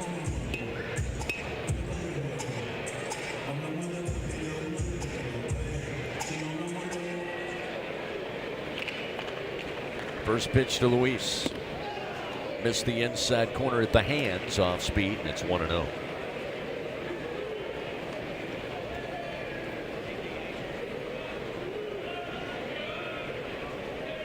Russell rocks, fires the 1-0. Hernandez swings, a bouncer foul down the third base line. We'll leave it up 1-1. Well, Hernandez, we know about the power numbers, and has 5 home runs this year. His last home run, though, came against Mississippi State on March 29th in that 17-8 win. Here's the 1-1 pitch. Hernandez tried to go after an off-speed pitch, kind of floated right there around the belt. Just missed time to swing, and he falls behind 1-2. It's crazy how each game this series, both pitchers for Tennessee and LSU have kind of mirrored each other in the way they do things. 1-2 delivery, and it's fouled back out of play. Keeps the count 1 ball and 2 strikes. Scratch-made dishes, wall-to-wall TVs, craft beers, and cocktails. Find your nearest location or order online. Use the app. It's Walk On Sports Bistro for the win. 1 out, nobody on. Here's the 1-2 to Hernandez. Hit in the air, left center field. It's a towering shot. Going back to the wall is Bargo, and can't make the grab. Comes off the wall. Now are we up to Inslee. Just now picking the ball up and headed into third. Standing up with a triple is Luis Hernandez, his first triple of the season. That ball took forever to come down, but perfectly placed between Bargo and Inslee in left center field. And the Tigers have a runner at third with Stanfield coming to the plate with 1 away. Well, off the bat, I didn't think it was going to have a chance to get out, and the ball just kept carrying. Bargo had to run a long way and actually got a glove on it. Just was going to be a tough play, and Luis Hernandez, that's you might have to remember that one. That might be the lone triple of his LSU career, as that thing caromed off the wall and Hernandez able to stand up easily into third base. Stanfield at the plate with a runner at third.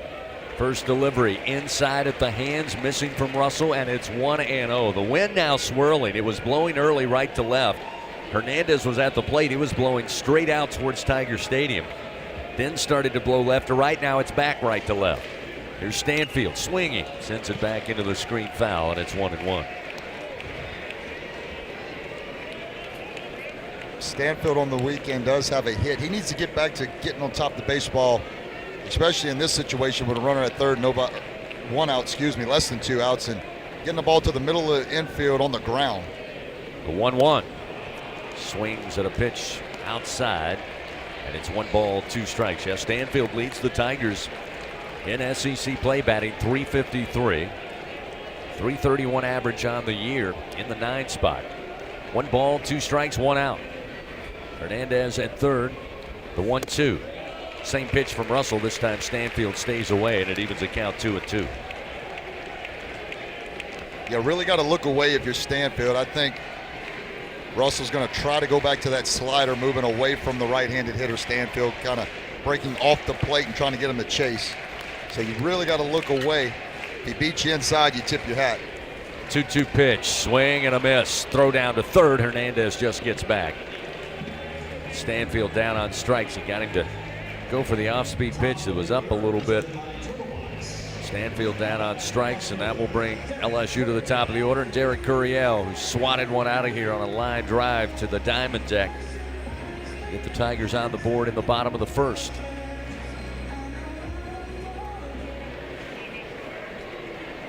Now Tony Vitello going to make his way out to the mound now. You got to pick your poison here. I mean, Curiel is as good as anybody in the league, in my opinion, at the plate and just as from a tough out standpoint. And then you got Jared Jones, who we know what he can do, and the power numbers. So you got to get one of the guys out. And actually, surprising there. Going to make a change, Chris. Going to the left-hander. So A.J. Russell, his day is done in a starting role. Tennessee going to go to the bullpen. A pitching change powered by Sunshine. If you need a game-changing upgrade, trust Sunshine, your hometown John Deere dealer in Louisiana. Keep your home turf in tip-top shape. LSU trails 2-1 to Tennessee. We're in the bottom of the second inning. Tigers have 2 outs, a runner at third, and Derek Curiel at the plate when we come back on the LSU Sports Radio Network. At Sunshine, your hometown John Deere dealer in Louisiana, we know that every great game starts with a perfect field. Our equipment, whether it's a mower or a tractor, we can ensure your grass is always game day ready, so you can focus on making memories. Because at the end of the day, it's more than just a game. It's about the community, the joy, and the LSU traditions. Visit sunequip.com to get the best starting lineup of John Deere equipment. Sunshine is a proud sponsor of LSU Athletics. People's Health has a new Medicare plan designed for people with diabetes, chronic heart failure, or cardiovascular disorders. It features a monthly over-the-counter allowance, lower costs for a number of prescriptions, and lower specialist copays than non-special needs plans from People's Health. To learn more about a chronic special needs plan, call 1-844-663-2133. Plans are insured through United Healthcare Insurance Company or one of its affiliated companies, a Medicare Advantage organization with a Medicare contract. Enrollment in the plan depends on the plan's contract renewal with Medicare. Hey, LSU fans, you're invited to Louisiana's largest casino resort, Coshada. Coshada Casino Resort has the largest and most spacious gaming floor in the Lake Charles area, with thousands of the newest slots, over 55 table games, live bingo and off-track betting, plus 3 beautiful hotels, delicious Cajun cuisine, and the #1 rated golf course in Louisiana. Coshada Casino Resort is proud to support LSU. Go Tigers! Back to the action of LSU Fighting Tiger Baseball from the LSU Sports Radio Network. Tennessee makes a call early to the bullpen. Michael Sharman, a right-hander, will come in for A.J. Russell. Tigers here in the bottom of the second. Hernandez with a triple. He stands at third. We got Curiel at the plate with 2 gone as Sharman takes over for the Volunteers. Curiel with a solo home run, his first at bat. First pitch from Sharman, off speed, missed outside, and it's 1-0. Sharman making his 13th appearance of the year. He's 2-0 with a 2.84 ERA. 12 2/3 innings pitched. He's given up 9 hits, 4 runs, 4 walks, and 14 strikeouts. The 1-0 to Curiel. Down the line, left field. It is fair into the corner. Hernandez easily comes in to score. Curiel around first, on his way to second with a RBI double, and we are tied at 2-all. Curiel 2 for 2. A solo home run in the first, an RBI double here in the second. God, he's so smooth and clean and just takes pitches and hits them where they're supposed to be hit. That ball's out over the plate. Doesn't try to pull it, do anything fancy, just stays the other way with it and hits a missile down the left field line to tie this ball game up. Thank you for showing up to the ballpark today, Derek. That'll get Jared Jones back to the plate. Jared 1 for 1. And now Tony Vitello calling for time or yelling at the home plate umpire that he wanted to intentionally walk Jones. So at the very last moment, just before Sharman started to rock, Vitello came out of the dugout and caught the attention of our home plate umpire, Matthew Wilbanks. So Jones will be sent down to first. Now Tony on his way back out to the mound. And he's going to make a change. So Sharman, a very quick outing. I think he's going to a right-hander here with Jake Brown, the lefty, coming to the plate. We're tied 2-2. Another pitching change for Tennessee, powered by Sunshine, your hometown John Deere dealer in Louisiana. Back to keep it going here in the bottom of the second. 2-2 our score on the LSU Sports Radio Network. Winning isn't everything. Wait, excuse me, read that wrong. Winning is everything. Hancock Whitney Bank is supporting today's action because we love to see people win. And we're supporting you with knowledge and support because we want to see you win too. Your business, your goals, your hopes, and your dreams. The right bank makes all the difference. How can we help you win? Visit HancockWhitney.com to find out. Hancock Whitney Bank, member FDIC. It's 4 in the morning when the roaches are on. You need the Bingo Roach Spray. Get ready for a bug-free Louisiana summer with Bingo Pest Control products. Our best-in-class indoor and outdoor solutions are powerful enough to eliminate those never-ending bugs, guaranteed. Visit bingo.com or call 833-GO-BINGO. Bingo keeps pests gone. If you're tired of trying, you should be buying the famous Bingo Roach Spray. At Sunshine, your hometown John Deere dealer in Louisiana, we know that every great game starts with a perfect field. Our equipment, whether it's a mower or a tractor, we can ensure your grass is always game day ready, so you can focus on making memories. Because at the end of the day, it's more than just a game. It's about the community, the joy, and the LSU traditions. Visit sunequip.com to get the best starting lineup of John Deere equipment. Sunshine is a proud sponsor of LSU Athletics. Back to the action of LSU Fighting Tiger Baseball from the LSU Sports Radio Network. Tennessee makes another call to the bullpen here in the bottom of the second inning. This will be the third pitcher of the game. Tegan Coons, a right-hander, will take over. And Buzzy, interesting, Coons with 6 previous starts in SEC play. We kind of thought earlier this week he might be the guy for Game 3. They opt for A.J. Russell, but now Coons going to take over on the mound. Yeah, and Coons going to make his 11th appearance of the year. He's 2-2 with a 3.42 ERA. He's got 23 2/3 innings pitched, giving up 23 hits, 9 runs, 10 walks, and 24 strikeouts. Coons going to be 93 to 96 with the fastball. Going to have a curveball, a changeup, and a cutter. And going to come at you, kind of straight at you with the fastball. The changeup and the cutter are not, a lot of times, not thrown for strikes. He wants to try to get you to chase those pitches, but LSU's made this a brand new ball game thanks to Derek Curiel, and big spot with Brown up and Ducks on the pond. Curiel, the California native, true freshman. It's almost as if the only reason I still call him a true freshman is because it's so amazing. Because as we've said for months now, he doesn't play like a true freshman, redshirt freshman, or for that matter, a redshirt senior. Yeah, it's so impressive. Like I said, his awareness of the strike zone. You don't see him chase a whole lot of pitches out of the zone. When he gets a pitch, he normally, he gets a mistake. He normally makes the pitcher pay for it, and he's just a ball player. It's fun to watch. Glad he's a Tiger. Runners first and second now with 2 outs as Jake Brown comes to the plate for the first time today. Coons' first pitch, low and outside for ball 1, 1-0. Brown on the year batting .310. Limited at bats in SEC play, though those have picked up here of late. 1 ball, no strikes.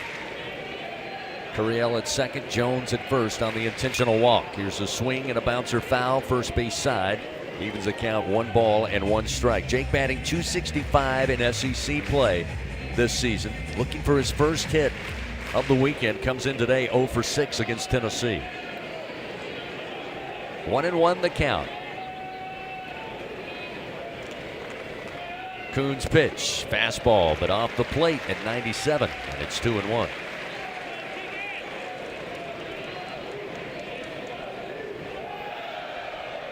You can imagine a beautiful Sunday afternoon, another huge crowd here at Alex Box Stadium just waiting to roar again if Brown can do something with the bat. Here's a strike on the inside corner, another fastball at 96. That'll even the count 2-2. Coons, 6'3", 189-pounder freshman out of Gettysburg, Pennsylvania.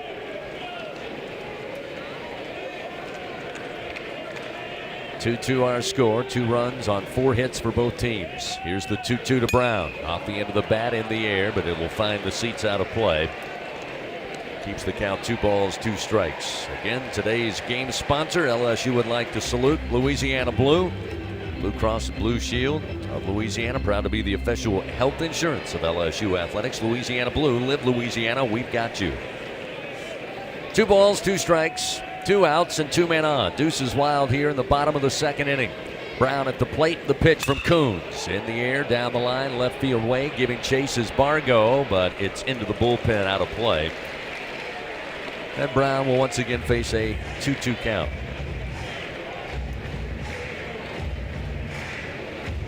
Yeah, Brown, a 16th round draft pick in 2023 by the Texas Rangers.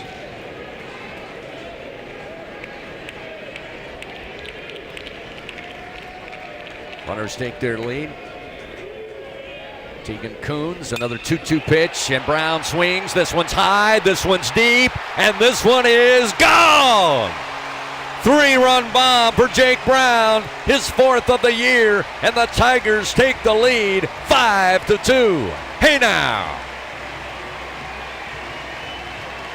Well, he's fouled off some good pitches, stayed in the battle, got a pitch out over the plate and didn't miss it. You talk about a bomb to right field. 395 feet. That a boy, Jake Brown. And now we got the umpires going to huddle up in front of the mound. I'm going to go out on a limb here.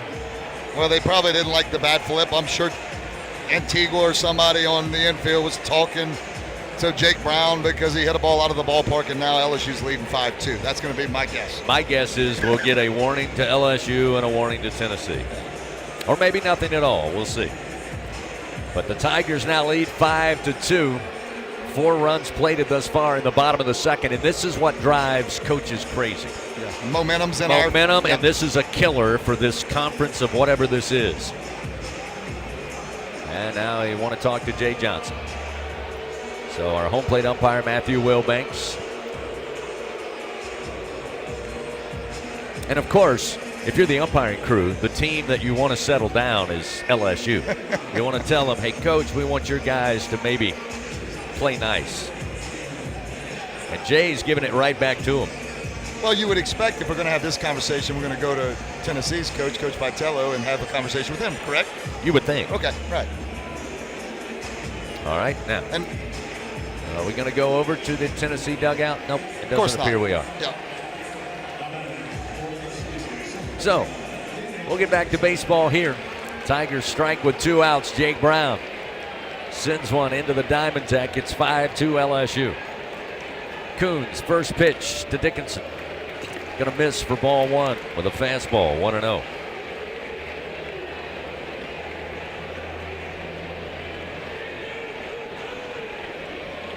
The 1-0 to Daniel.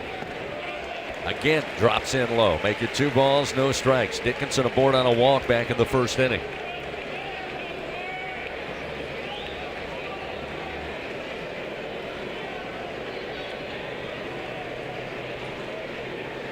Two-0 pitch, breaking ball, drops in at the knees for a strike, 2-1.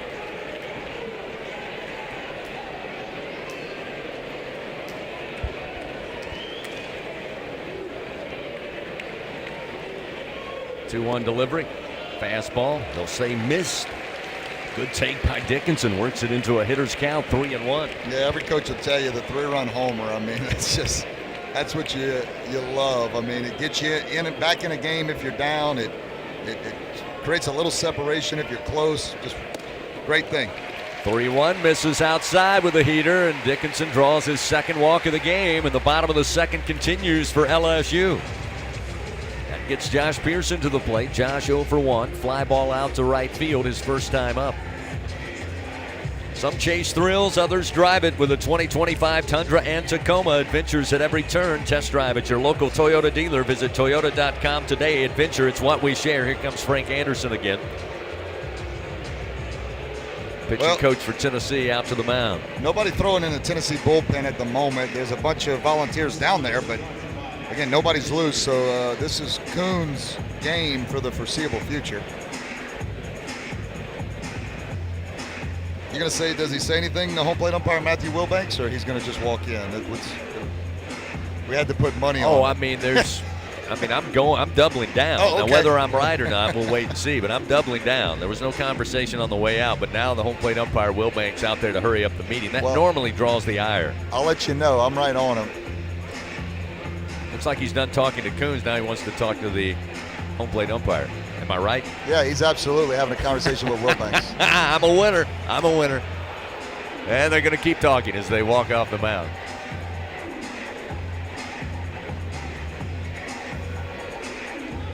I doubled my win. Well, it was a little more amicable.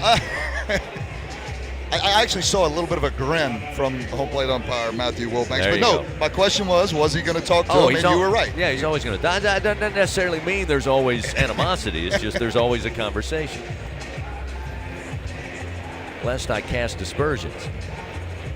Pearson now ready to go. Quick snap throw over to first as Dickinson was just leaving the bag, but he's able to get back. It's a pretty quick move there by Coons, the right-hander.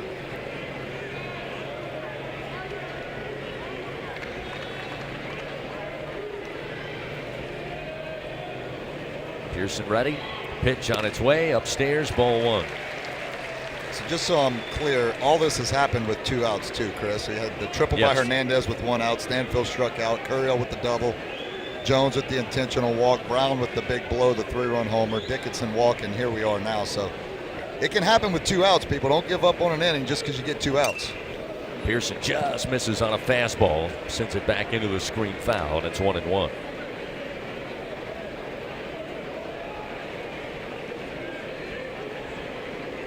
semi-shift on here. Actually, a pretty extreme shift, except for Antigua, who's directly behind the second base bag. But they have Marin playing traditional 6-hole. Correct. A lot of real estate to the left side of the diamond. Another throw over. Dickinson a little late reacting, but able to get back with the head first slide. Daniel on the year 6 for 7 in stolen bases. Again, LSU leading now 5-2. This is a different position. LSU's not been in this type of situation all weekend. Will they be aggressive or will they go station to station? Well, Tennessee thinks they are, and just getting back is Dickinson. The throw to Fisher. Fisher looking to the Tennessee dugout, says let's take a look at it, but now looks like Tony Vitello maybe had a better angle from that third base dugout. So, I'm not going to challenge, at least not yet. But that was very close. Well, Dickinson is 6 of 7 in stolen bases, so Coach Vitello has the same information we have, and I think he's safe, but didn't get a great view at it. 1 ball, 1 strike to Pearson. Another quick throw over, and again a belly flop back to the bag by Daniel.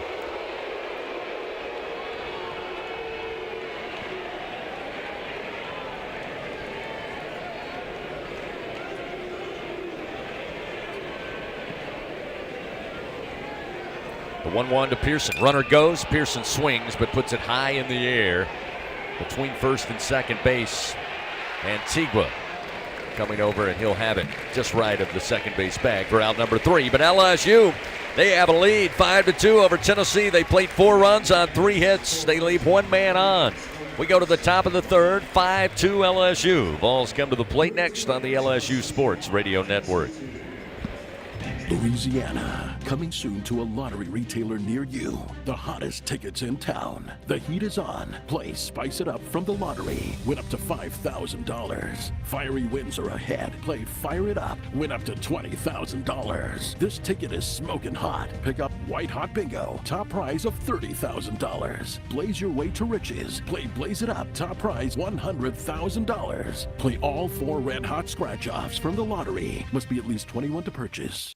In a region famous for its cuisine, Blue Plate Mayo has been a staple since 1927. From New Orleans to Lafayette, Houma to Baton Rouge, it's the mayo Louisiana reaches for when it's time to make something delicious. Whether it's dressing a po' boy or making that perfect dipping sauce for crawfish, it has to be Blue Plate. Blue Plate Mayo, the official mayo of LSU Athletics. That's the good stuff. This is Coke Zero Sugar. Could I be the best Coke ever? Try and taste with your ears.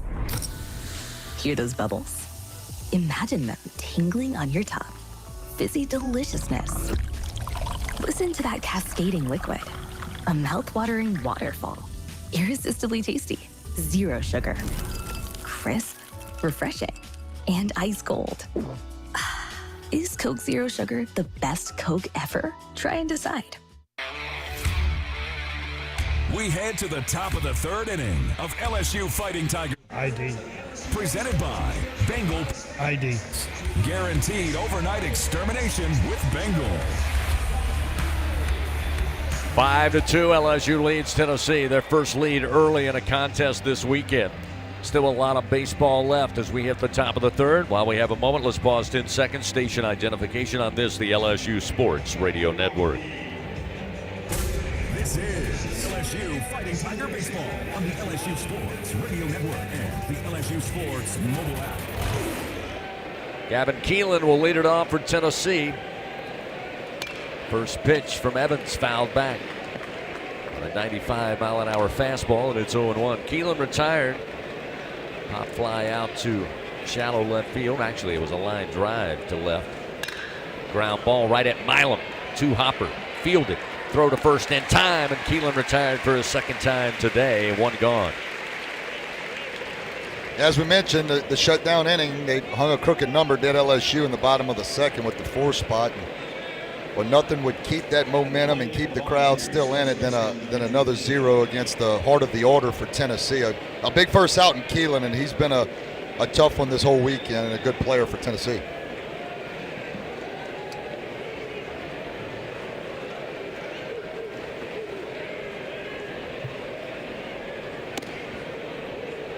First delivery inside, missing from Evans. 1 ball, no strikes to Andrew Fisher.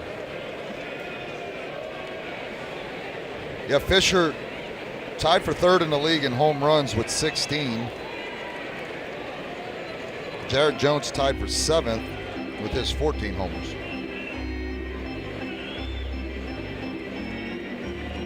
A little time taken there as Fisher and the home plate umpire have a quick conversation.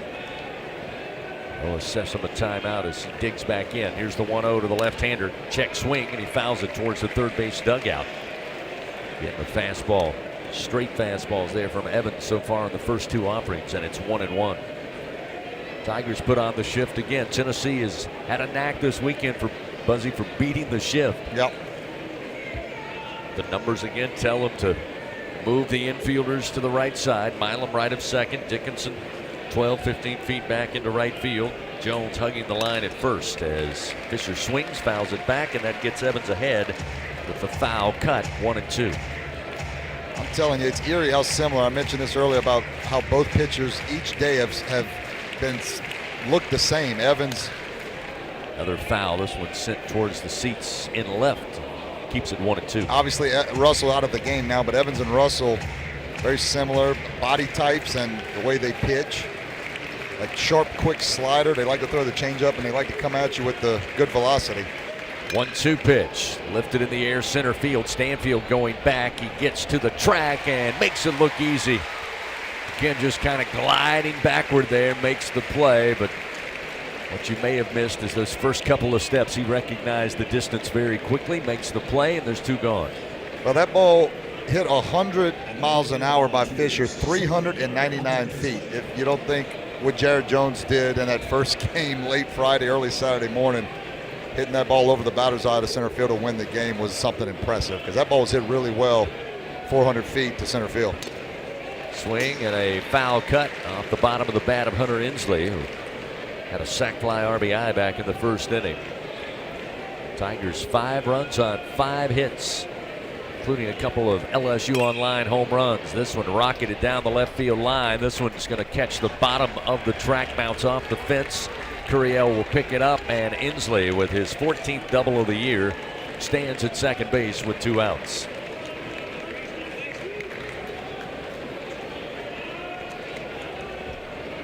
Yeah, and that's Inslee's 3rd hit of the weekend. And that's okay. I like what Evans is doing. He's coming out after that 4 spot in the bottom of the second from his offense. He comes out throwing a lot of strikes. A couple ball, Keelan hit a ball hard. Fisher hit a ball hard to center field, but both 2 outs. Another hard hit ball by Inslee, but that's okay. Guy at second base with 2 outs. First delivery to Chapman, that's low and away. Blocked up by Hernandez, and it's 1-0. Chapman also been a thorn in the side for LSU pitching. He had a single back in the first inning. Second leading hitter coming into today, batting .444 on the weekend. Here's a swing and a miss as Evans pulls the string, and it's 1-1.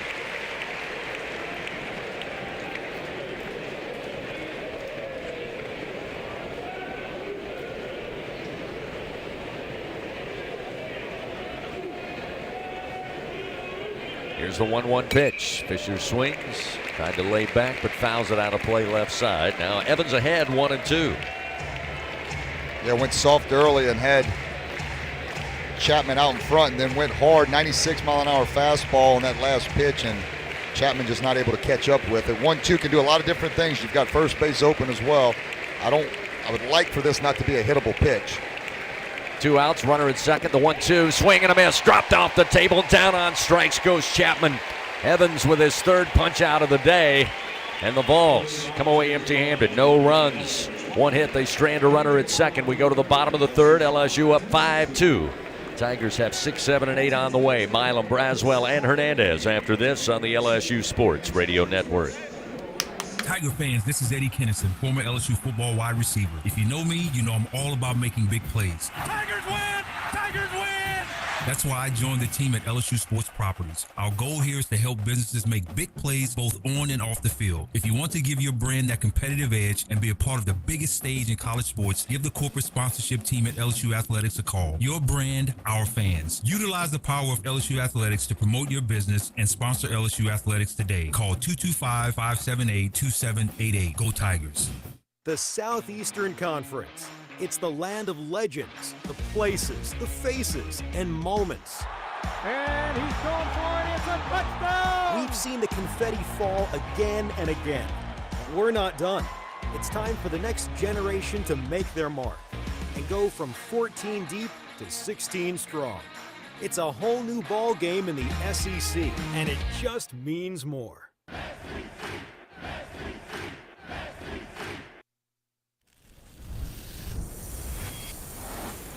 Half of the world's population depends on rice for 80% of their daily food needs. By 2050, population growth could increase rice demand by 30%. But as climate changes, rice output is decreasing. At LSU, we're using genetics, genomics, and AI to create new rice that yields more with less resources. We're not just feeding the hungry, we're growing a better future.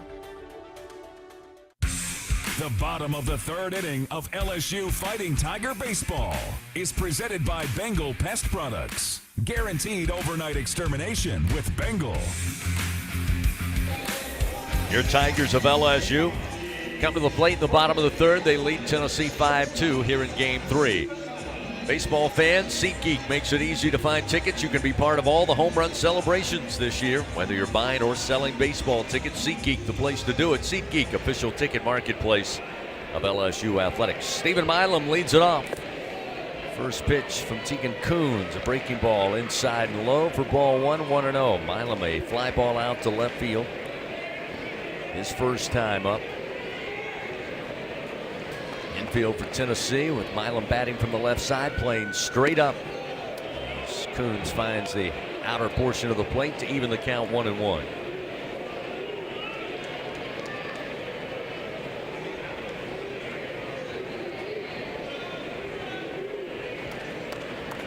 Coons starts the wind and the 1-1 pitch. Again, the breaking ball under the hands, lands down around the cleats, and it's 2 balls, 1 strike.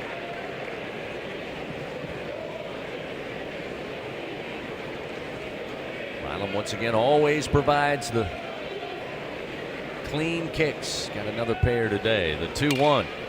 Milam sends it high in the air to left field. Waiting on it to come down is Bargo. He'll have it for the first out of the inning. So Milam retired on a second fly ball out to left on the afternoon, and that'll bring Michael Braswell to the plate. He was a strikeout victim last time in the second inning. Real quick, Chris, while I got a second, I want to just give a real quick happy heavenly birthday to a lifelong Tiger fan, Billy Adale, who's watching from above and hopefully giving us some good omens here with the 3-run homer from Brown and the Tigers leading 5-2. So happy birthday. First pitch to Braswell. Outside corner. Caught it, and it's strike 1.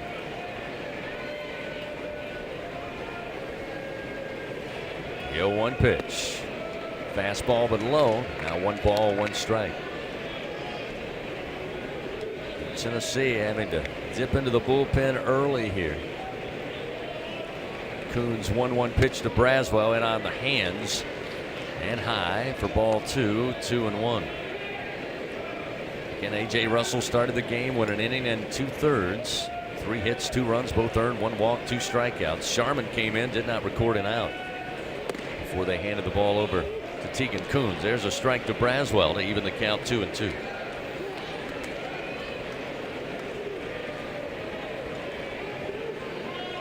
Infield again playing straight up, and the 2-2 pitch to the right-handed hitter Braswell. Breaking ball way outside. Now fills the count. 3 balls, 2 strikes.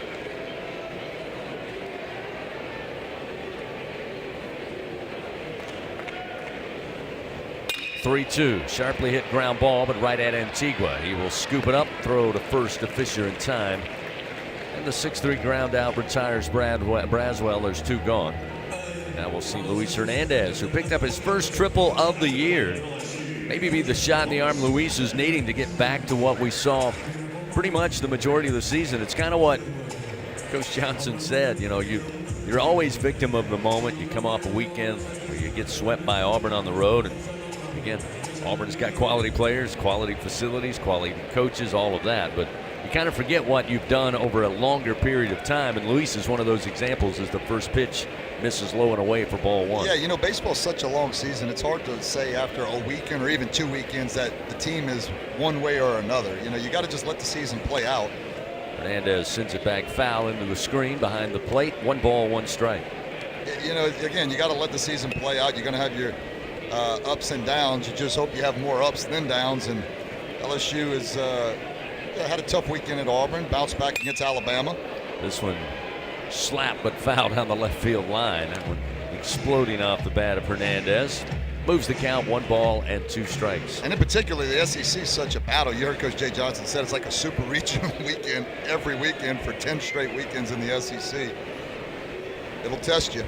The 1-2 sails high, and Hernandez stays away to even the count. 2 balls, 2 strikes. Well, I imagine that all across the country, Division I baseball, there's a ton of teams would love to switch places with a 35-9 overall record, and there is more than a handful of teams in the SEC who would love to have a 13-7 conference slate. Oh, beautiful breaking ball. That one fooled Hernandez. He was way out in front, swings and misses, and Coons records his first strikeout. That'll do it for LSU here in the bottom of the 3rd. No runs, no hits, nobody on base.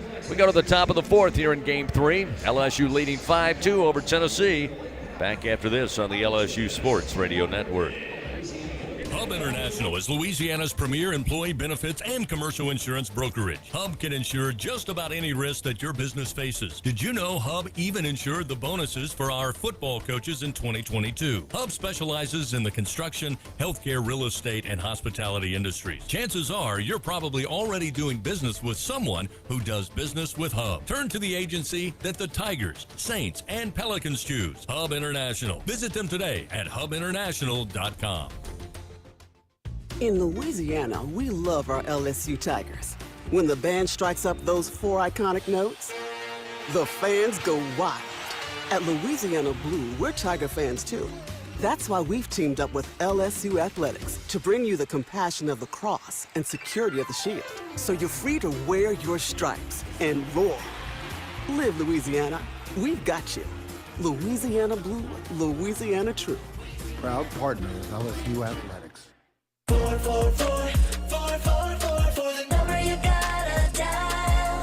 Life throws you a curve, you know that deadly devotion goes the extra mile. Throw your fours up, throw your fours up. There's a number you gotta dial. Throw your fours up, throw your fours up. Deadly devotion goes the extra mile. 4, 4, 4, 4, 4, 4, 4, the number you gotta dial. Throw your fours up. The top of the 4th inning, presented by Dudley DeBosier Injury Lawyers. Throw your 4s up. 5-2 LSU leads, top of the 4th inning. Tennessee send up Dalton Bargo to lead it off. Bargo a double with an RBI back in that 1st inning. Tennessee took an early 2-0 lead in the top of the 1st. LSU would answer with a solo home run. Here's a comebacker to the mound. Evans knocks it down with his glove. Now an underhand toss to Jones in time. That is, how many comebackers have we seen smoked? That one not particularly hard off the bat, but right at the glove of Evans, who had it, and then ball fell out. But didn't panic, just calmly picked it up and made the throw to first for out number 1. 71 miles an hour off the bat, which, that could have been a lot worse. Again, it sounded probably and looked worse than what it was, but it was hit off the end of the bat. And well, let me say, easier setup here, too. Casey Evans said, hey, let me say, that ball, 71 miles an hour is still coming at you. Here's Peebles at the plate, first pitch. Paints the inside corner. The breaking ball from Evans, and it's 0-1. I was going to say, you'd probably be fine out there doing that. I don't know that I'm volunteering to take a 70-mile-an-hour comebacker. This one at the knees of Cannon Peebles to get Evans ahead, 0-2. This will be pitch number 48 upcoming for Evans, who looks a little more energized after the Tigers were able to put some runs on the board. The 0-2 pitch misses away, and it's 1 ball, 2 strikes to Peebles, who was a strikeout victim to Evans, 1 of 3 so far. His first time up back in the 1st frame. Well, when Brown hit the 3-run homer after he got through the main part of LSU's team, I saw Evans give him a big hug in the dugout and give him some love, so he was excited for that 3-run bomb. 1-2 pitch outside. Now it's 2-2 to Peebles. LSU with this left-hander at the plate, going to stay pretty much straight up on the infield. The 2-2 is a ground ball. Jones gets over, this time knocks it down with his body, flips it over to Evans for out number 2. How key was that? Jay Johnson mentioned it last night. He said, hey, Jared's upset on that ground ball that got by him late in the game that he didn't body it up. He said, but he won't make that mistake again. And not exactly the same play. That one may have been hit a little harder, but that time he knocked it down. It was definitely close. I heard Joe's post-game interview last night, and I heard, most of the times I don't like to be critical of, especially LSU guys, as obviously played for LSU as that ball fouled off behind the plate by Marin. But, I always try to give the benefit of the doubt. Most of the time, if you ask the player, they're honest. They're the ones who are going to tell you, I should have made that play or that. And I thought Jones could have bodied it up last night, and he said that. And you're right. That's learning because he did it there and got the out. Go back and watch that replay. It's almost as if Jones didn't even care if he had the glove. It was just get in front of it and knock it down. 1 ball, 1 strike now to Marin, who grounded out to Dickinson his first time up with 2 outs. The 1-1 pitch. Big swing, but hit high, not very deep. Down the line in left. Coming over Curiel in fair territory near the line. Makes the play for out number 3. Another solid inning for the Tiger defense, and Kason Evans on the mound. Tennessee goes quietly here in the top of the 4th. LSU comes to the plate. Stanfield, top of the order, Curiel and Jones. After this, when we come back on the LSU Sports Radio Network. Going to the track, the wall, see ya! Tiger fans, have you ever wanted to watch LSU baseball on TV but hear the action from the LSU Sports Radio Network? Just sync the game with the LSU Sports mobile app. It's easy to do. Just pause the TV. Use the LSU Sports mobile app to stream the audio on your smartphone or tablet. Connect to a smart speaker, then wait for the audio to catch up to the point your TV is paused. Push play, and you are all set. Sync the game with the LSU Sports mobile app for iOS and Google devices. Download it today. Tigers win! Tigers win! The Southeastern Conference.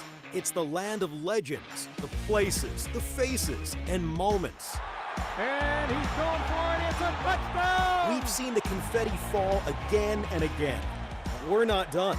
It's time for the next generation to make their mark and go from 14 deep to 16 strong. It's a whole new ball game in the SEC, and it just means more.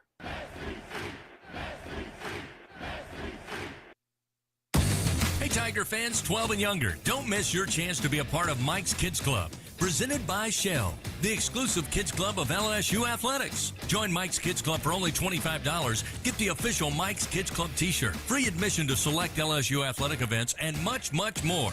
To learn about upcoming events and to join, please visit LSUMKC.com. The Mike's Kids Club, presented by Shell.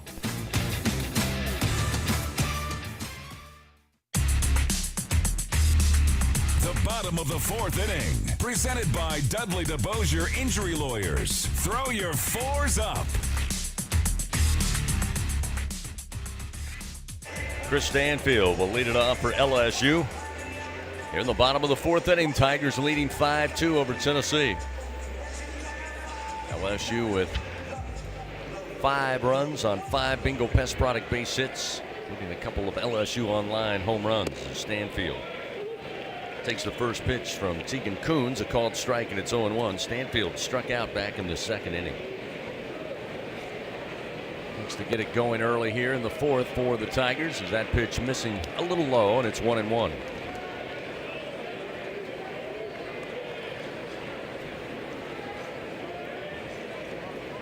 The 1-1 pitch missed away with a speedball, and it's 2-1.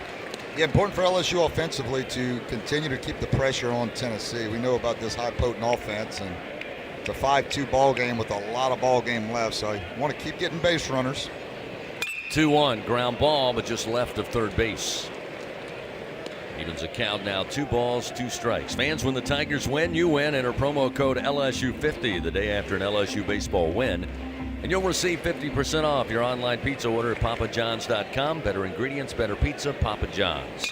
The 2-2 launched in the air, left center field. Hanging up on the run is Inslee. Can't get to it. Falls between Inslee and Bargo. They trip each other up. The throw coming in, and Chris Stanfield with his 2nd triple of the season. 2nd triple for the Tigers today. And a leadoff triple has Stanfield at 3rd. And it looks like Inslee slow to get up. Looked like he and Bargo clipped each other as they went for that ball. And Buzzy, you could not go place it any better between the two, both converging out there in left center field near the Tony Sashery sign. The good news is it looks like Inslee now up on his feet, but he was down for a few moments. Had an awkward fall there. Again, luckily they were able to at least get the ball quickly and then throw it back into the infield, but Stanfield too much speed. He's standing at third base. Yeah, that was a situation where it hung up for a long time, and if the center fielder, Inslee, or Bargo, the left fielder, were shaded one way or the other, maybe 2 steps is probably the difference, they probably make the play. And if that ball would have caromed off a little bit, much like Hernandez's ball did a couple innings ago, it would have been a chance at an inside the park home run with Stanfield's speed. But the ball was kept close to Bargo, and he was able to get it in time. But a leadoff triple, and Tigers continue to put the pressure on Tennessee. Well, again, the good news is Inslee appears to be okay. They're talking it over. The trainer now is headed back to the Tennessee dugout. So, again, it was an awkward fall. They kind of, as I said, kind of clipped each other with their legs. They were at full speed. Stanfield with a leadoff triple. LSU with a chance here to add to a 3-run lead in the bottom of the 4th as Derek Curiel, 2 for 2 today, will come to the plate.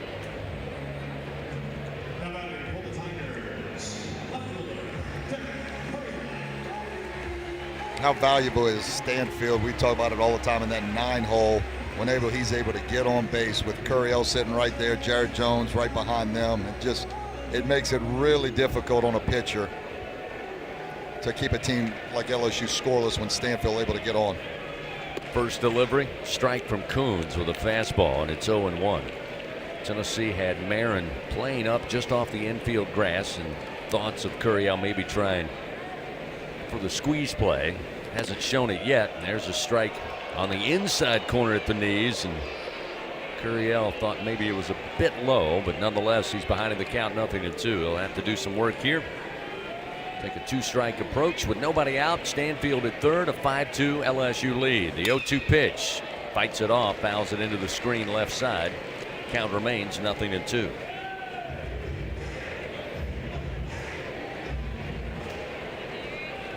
Curiel, a home run, solo shot in the first, RBI double last time. He'll go opposite field into left. He'll pick up another ribby. Stanfield on his way in to score. An RBI single for Curiel. RBI number 39 on the year. Give him 3 on the day, and the Tigers lead 6-2. I guess I just don't have enough words to describe what, as a player and as a hitter, what he's able to do and how easy sometimes he makes it look. I mean, you're talking about, Coons is throwing 95, 96 miles an hour, and just quiet lower half, just brings the hands right to the baseball. And what I love is he doesn't get pull happy. He pulled the home run in the first inning over the right field bleachers, and his last 2 hits have been the other way to left field. Complete hitter.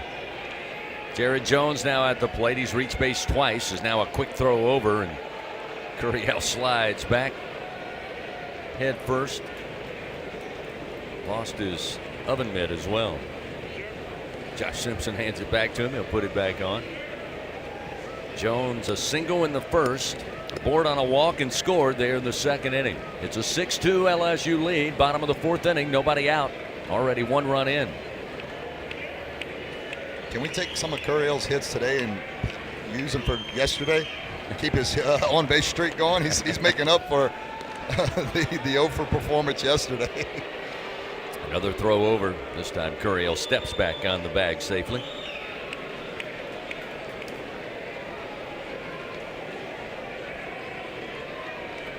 Jones trying to run into one from Coons. Right-hander comes set, waiting on the first pitch to the plate to Jones. On its way, swings high in the air, near the line in right. Full sprint is Chapman. Coming over is Keelan. Keelan slides but can't make the catch. Just out of his reach, and Jones will stay alive at the plate with an 0-1 count. Yeah, that's that Bermuda Triangle. I got to tell you, not that first baseman Fisher, he'd have been probably the toughest one to make the catch. It was second baseman Keelan had the best opportunity. A little shocked though that Fisher didn't at least give it a look. But another opportunity for Jones, which take all those we can get. I'm not sure. Again, sun covering the entire expanse of Skip Bertman Field. I'm not sure if maybe he didn't recognize it or see where it was initially. But nonetheless, Jones stays at the plate. Another throw over as Curiel back safely. Derek, by the way, 2 for 5 in stolen bases. They may go for a hit and run here with nobody out and a 6-2 lead. We'll see how aggressive LSU wants to be. It seems Tennessee thinks they will try something.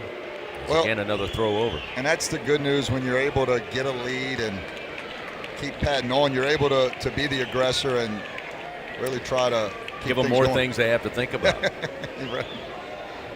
Here's the 0-1 to Jones. Swung on, line drive shot headed towards the wall. It'll take a bounce in front of the track. Bounce off the left field wall. Bargo whipping it in, and Curiel safely into third. Jared Jones with a double, his 13th of the year. There's nobody out, and the Tigers runners second and third here in the bottom of the 4th inning. Jones reaching base for a 3rd time today. Initially off the bat, Buzzy, I thought that was going to put a hole in the wall. Well, I'm going to tell you this. That ball was hit extremely hard. I don't need exit velocity to tell you that's the hardest hit ball of the day. But since our listeners probably want to hear it, and I know Doug Thompson, if he's listening, will say that's 116 off the bat by Jared Jones, and I'm with you. I thought that ball's going to lodge into the window world sign over there in left field. Tony Vitello out to the mound. That'll be all for Tegan Coons. The Tigers leading 6-2. They've plated a run here in the 4th, threatening with more.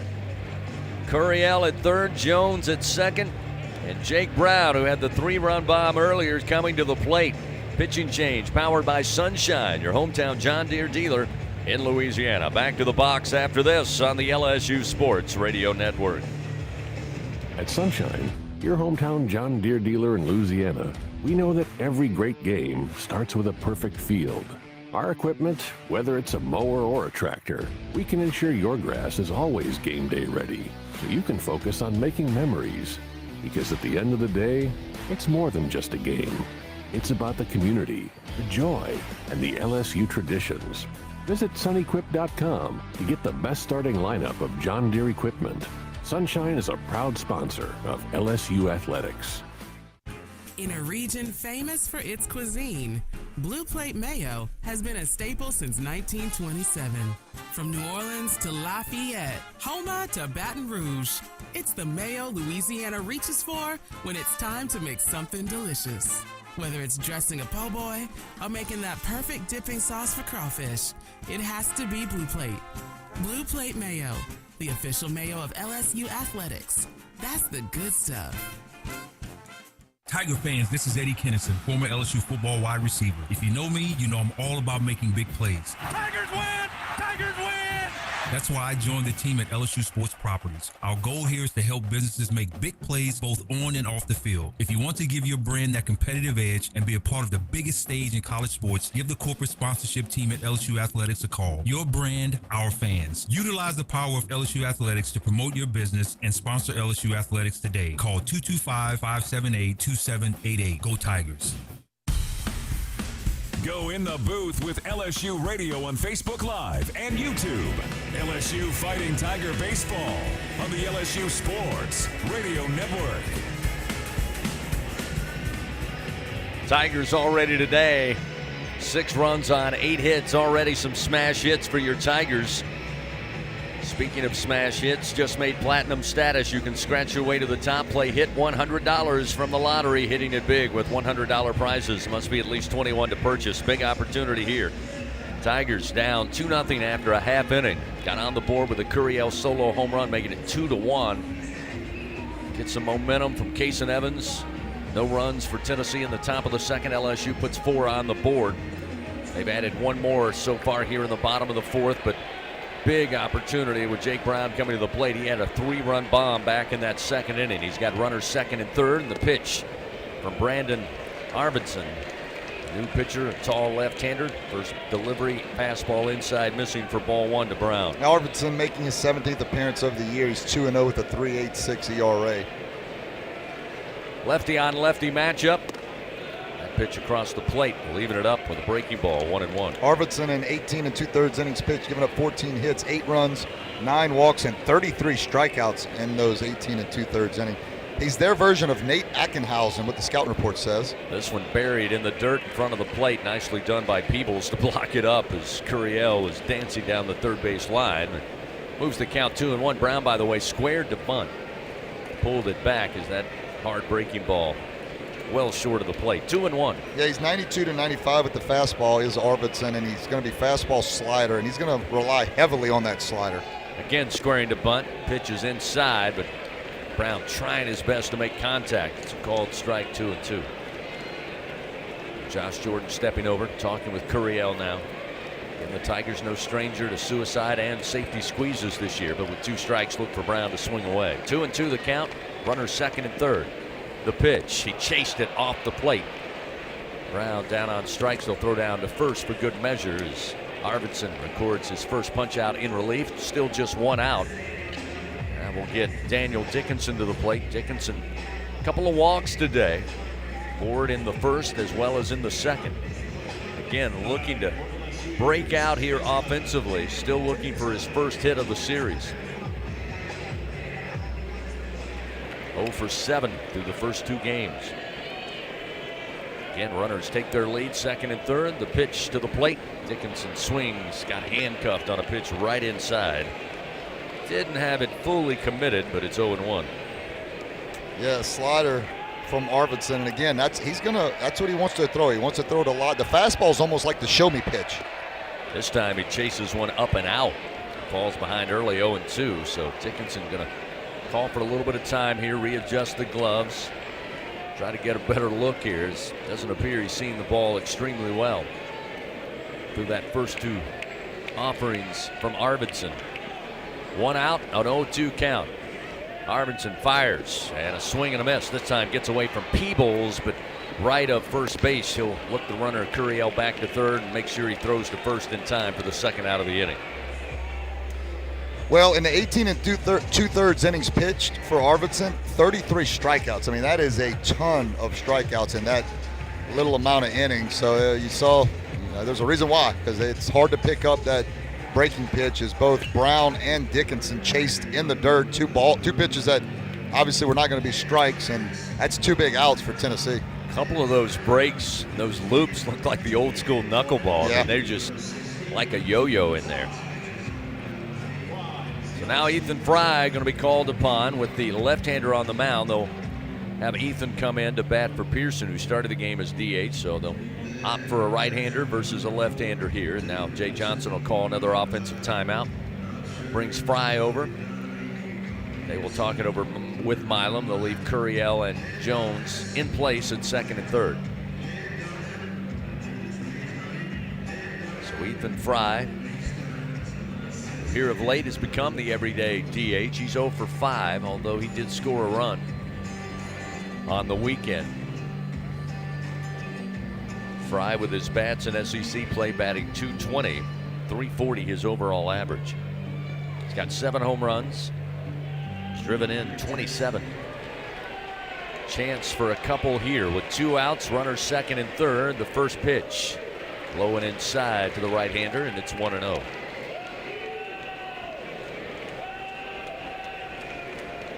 Fry batting .276, 2 outs in the inning, .457 with runners in scoring position. He's got 2 now.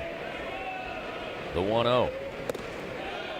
Fastball on the outside corner at the knees, evens it up 1-1. He's starting to see this become the norm for Coach Jay Johnson when it gets later, into the game. When the left-hander comes on, he goes to the right-hander Fry. This pitch down in the dirt, blocked up again nicely by Peebles. Skirts a little right of the home plate dish, but runners stay put. Now 2-1 to Fry. And then a lot of times you got Larson sitting in that as that left-handed bat. You've got Pearson, when he doesn't start, can come in as a pinch hitter. Obviously, Dalton Beck now as an option. John Pearson had the solo home run last night. A great block by Peebles to save a run, as that ball was 58 feet. Off speed, a little swing, slow roller, but it came off the front foot of Ethan Fry, ruled foul. That one could have been all kinds of trouble as Marion was playing fairly deep at third. But he'll come back with a 2-2 count and have a chance to swing again. They got to be conscious of that breaking pitch in the dirt. Obviously, two good hitters in Brown and Dickinson chased him in the dirt, so something tells me very difficult to pick up from the big left-hander. Arvidsson looks into the wristwatch. Now gets the sign. He'll come set. 2-man on, second and third, 2 outs. The 2-2 to Fry. High and inside. Excellent take by Ethan Fry. Will fill it up 3-2. That actually looked like a changeup. It just stayed up. Payoff delivery. Short of the plate again. That one about 58 feet, bounces into the mid of Peebles, and that will load the bases for LSU now with 2 outs, and will bring Stephen Milam to the plate. Tigers have plated 1 run here in the 4th. They lead 6-2, but my goodness, could Stephen Milam really make Tiger fans feel better with this opportunity. Tigers last night 0 with runners in scoring position. It's been an issue here of late, but a good candidate who certainly has the potential in sophomore Stephen Milam. Milam today, a couple of fly ball outs to left. He's 0 for 2. Comes into this at bat 2 for 10 on the weekend. First pitch inside, jammed him, but he fouls it out of play behind us, and it's 0-1. Dudley DeBosier stands up for the purple and gold. They fight for Tiger fans all across Louisiana. Dudley DeBosier, proud to be an official partner of LSU Athletics. Milam hitting .357 on the year with bases loaded.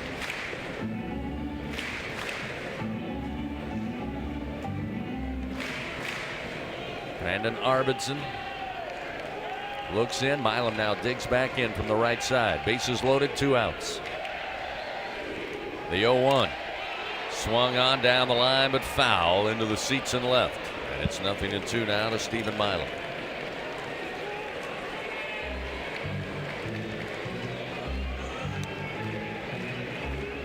They got a battle now.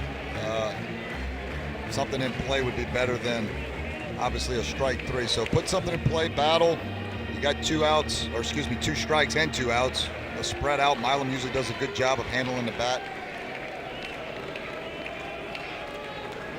Curiel at third, Jones at second, Ethan Fry at first. 0-2 the count to Milam with 2 outs. Swung on, bouncer towards the shortstop Antigua. Race to the bag, and I think he's safe. He is. Safe into second is going to be Ethan Fry. Coming home to score is Curiel. They rule him safe. It's now 7-2. Tennessee going to challenge. Tennessee is challenging the ruling on the field of safe. What do you think, partner? It was bang here. I thought he was in real time, staring right at second base. I thought Antigua, as soon as he made the decision to start running, I looked and saw Ethan Fry, and credit the big guy picking him up and setting him down. I thought he was going to beat him, but again, looks like maybe Antigua just got the front cleat down on the side of the bag. It was extremely close. Again, this one may be overturned. We go under review. Brought to you by Acme Oyster House. But boy, oh boy, Ethan Fry gave it one heck of an effort if it is overturned. Yeah, I'm not good with this. My percentage isn't great, but I'm going to go. They're going to overturn this. Yeah, he's standing on the bag. Fry about 5 inches away. After review, the runner is out. Tennessee will retain their challenge. They have 2 remaining. So they reversed the call, and it was the right call. Moved the score back to 6-2, and that'll end it for the Tigers. They do play to run on 3 hits. They leave 3 men on. It's a 6-2 LSU lead. We head to the top of the 5th after this on the LSU Sports Radio Network. If you live in Louisiana, you know what the mini plants up and down the river mean for our state's economy. And for over 40 years, Action Industries has been committed to providing quality construction, maintenance, operational, and consulting services through the refinery and petrochemical industries. When it comes to safety and quality, Action Industries beats the industry standard. Call today or visit actionindinc.com. That's actionindinc.com. Tiger fans, there's nothing quite like game day at the box. To add to the excitement at the ballpark, enjoy our all-beef 44 Farms Tiger Dogs. The finest dogs in the land because they are made of all-natural Angus beef. To learn more, please visit them at 44steaks.com. That's 44steaks.com. 44 Farms, proud partner of LSU Athletics. So, what'd you do this weekend? Well, just took the Tacoma off-road, deep into the woods, got to this hidden campsite only it could reach. Nice. I hooked up the boat to the tundra and hit up the lake. Towed it like a pro. Had the whole lake to ourselves. Hey, wait, did I mention I went rock climbing too? Uh-huh, yeah, thanks to the Tacoma's crawl control. Well, sounds like we both had fun weekends. Mine was better. The Toyota Tundra and Tacoma are built for all the fun. Test drive at your local Toyota dealer or visit Toyota.com today. Toyota, let's go places. Feature availability differs based on trim. See Toyota.com for details. Back to the action of LSU Fighting Tiger Baseball from the LSU Sports Radio Network. Top of the fifth inning. Tigers leading 6-2 over Tennessee here in Game 3. Kason Evans back out on the bump. Tennessee took an early 2-0 lead. The Tigers split it in half with a solo home run in the bottom of the first to make it 2-1. Then LSU puts 4 on the board in the bottom of the second, 1 more in the bottom of the fourth. That's where we are, 6-2. Ariel Antigua to lead it off, the shortstop for Tennessee. Squared to bunt. First pitch from Evans gets by him for a strike, and it's 0-1.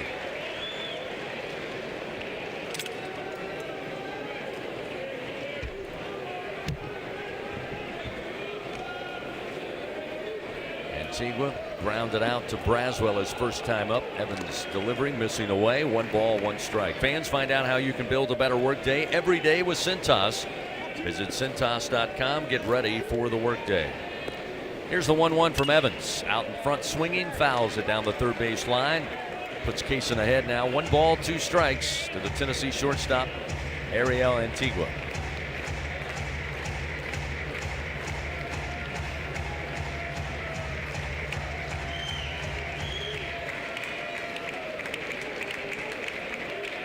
Here's the 1-2. Evans reaches back, rears back, fires a strike, swing and a miss. 95 miles per hour. Antigua down on strikes, 1 away. Wow. Great job by Evans going to the fastball outside part of the plate. Probably a hair off, but too close to take, and Antigua just couldn't catch up with it, and that's another big first out. Evans has done a good job these last few innings of getting that leadoff man out, especially that 9-0 hitter with the top of the lineup right ahead. Dean Curley atop the order. First pitch, strike on the outer half, off speed from Evans, and it's 0-1. Curley today 1 for 2. He was a strikeout victim his last time up. He'll swing and miss at a breaking ball that tailed away, and the right-hander now faces an 0-2 count. Evans working fast. Fast ball, but launched into right field. A base hit for Curley, his second knock of the day, and a 1-out single gets Tennessee a runner aboard. Second hit on the weekend for Curley atop the order. Now we'll see Keelan. He's been red hot through the first 2 games. 0 for 2 to start this one. Flew out to left field in the first. Grounded out to Milam last time in the 3rd inning. Righty on lefty matchup here for Keelan. A good piece of hitting from Curley. That's a situation if you're Evans. You love that he works fast. He's like Kate Anderson. Get the ball and go. Just sometimes you got to slow it down when you get to 0-2 and say, hey, look, I've got to get a pitch that's not a hittable pitch, and that one was to Curley. Keelan slaps one foul down the right field line, and it's 0-1.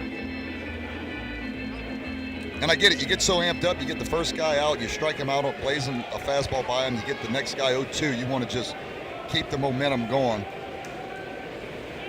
0-1 the count with a runner at first, and a foul. Tip into the mid of Hernandez. And quickly Evans ahead again, 0-2. Let's see if he listens to you, Buzz. Time taking a little more time. He's got a runner aboard. He's working from the stretch. He's going to all-speed pitch down in the dirt or elevate the fastball. Runner at first, the 0-2. Elevates the fastball, but it missed outside as well.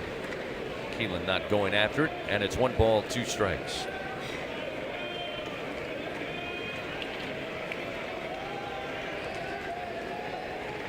Runner at first.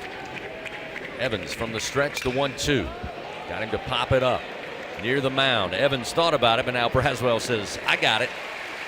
A pitcher needs to throw pitches, not catch fly balls. Braswell has it, 2 gone. Yeah, that's the secret. You show him 95 up in the zone, and even though Keelan doesn't swing at it, it gets him thinking that that's got a little extra something on it. I've got to get ready to hit, and then you slow him down with the off-speed pitch and get him out in front and a lazy fly ball into the right behind home plate. Braswell able to make an easy catch on it. So now runner at first with 2 down. That'll bring Andrew Fisher to the plate. He's 1 for 2, a single and scored back in the first. He sent a fly ball out to Stanfield back in the third. First pitch from Evans, absolutely hammered but foul down the right field line. And it's 0-1. The good news is those are just strikes. Keelan ripped one down the line. That's a ball hit hard by Fisher, but those are just strike one. Curley 5 for 6 in stolen bases. He'll take a lead off of first. The 0-1 to the plate. Just missed the inside corner with that fastball down around the knees. And it's 1 ball, 1 strike now to Fisher.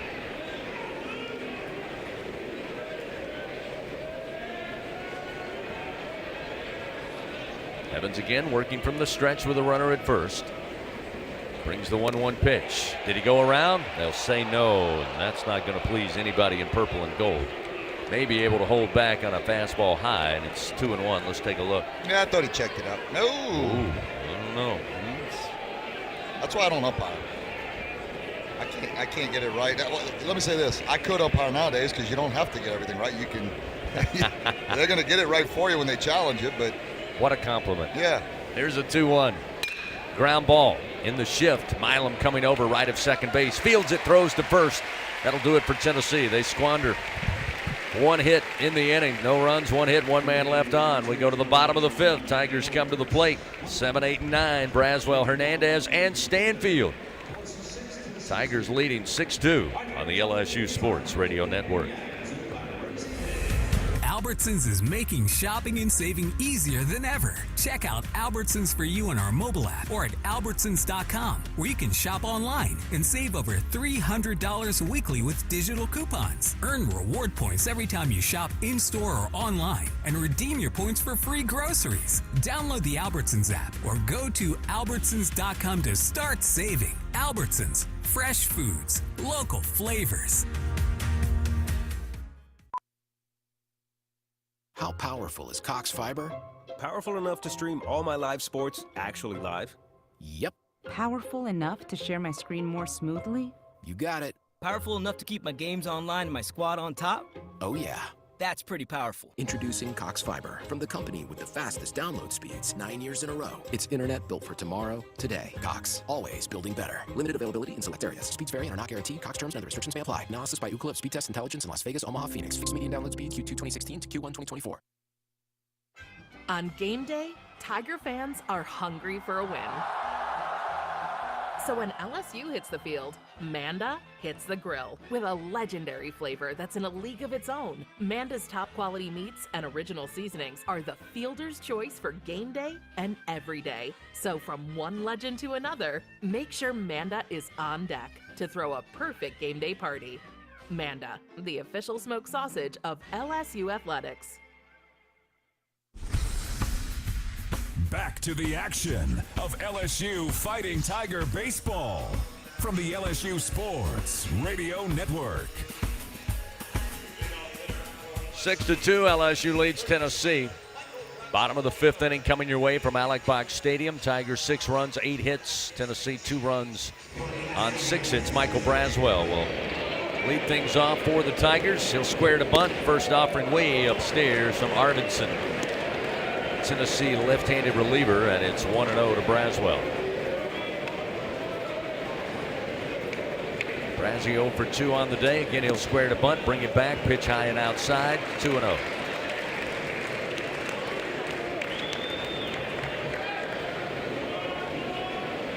Tennessee keeps the infield back here. It's Braswell now looking to swing. That one called strike at the letters. A little high as well, but it's now 2-1. Well, pregame, Chris, I asked Evans to give us 5 innings.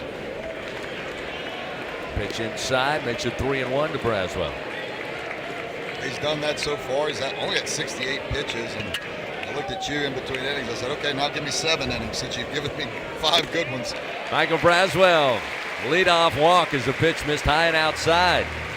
So Brazzi reaches base for the first time. That'll get Hernandez to the plate, who's 1 for 2. That is first triple of the year. Came around to score in that second inning.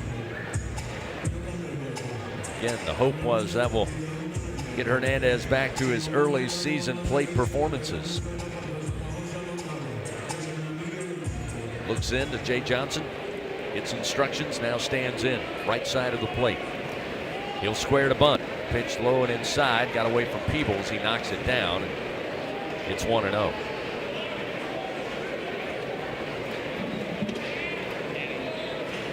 Well, since you bring up Kason Evans, who again, outside of the 2 runs there in the top of the first, has been spectacular in his first career start thus far.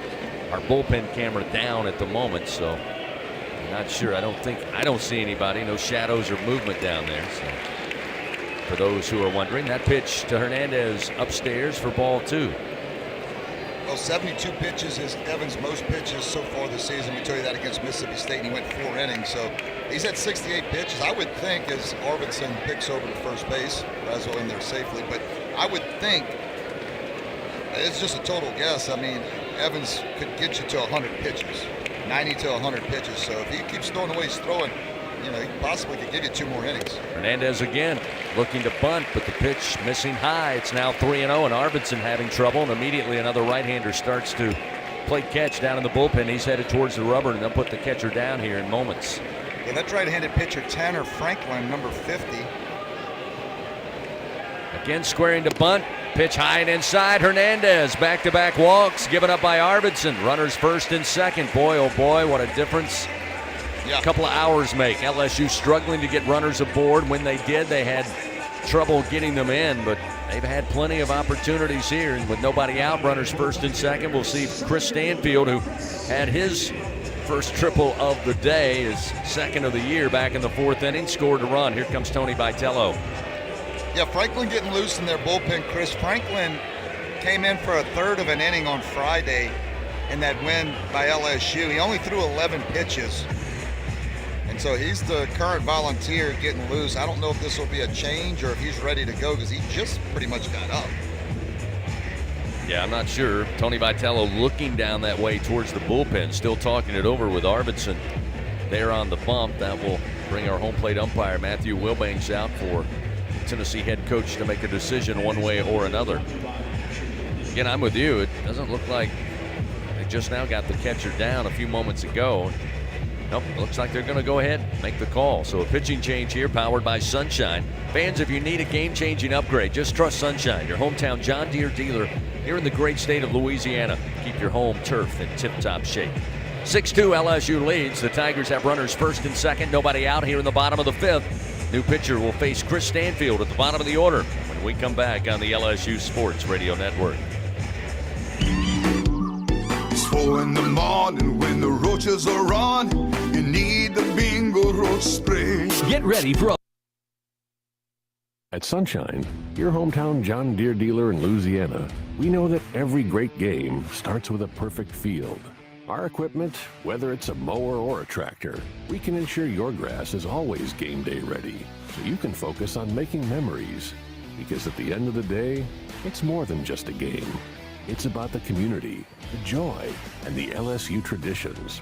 Visit sunequip.com to get the best starting lineup of John Deere equipment.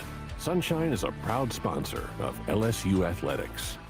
Do you have both Medicare and Medicaid? With the People's Health Medicare Advantage Plan, you could get up to $280 per month to spend on utilities, healthy groceries, and over-the-counter items. $280 per month. Don't miss out on these extra benefits. Call 1-844-663-2133. Plans are insured through United Healthcare Insurance Company or one of its affiliated companies, a Medicare Advantage organization with a Medicare contract and a contract with the state Medicaid program. Enrollment in the plan depends on the plan's contract renewal with Medicare.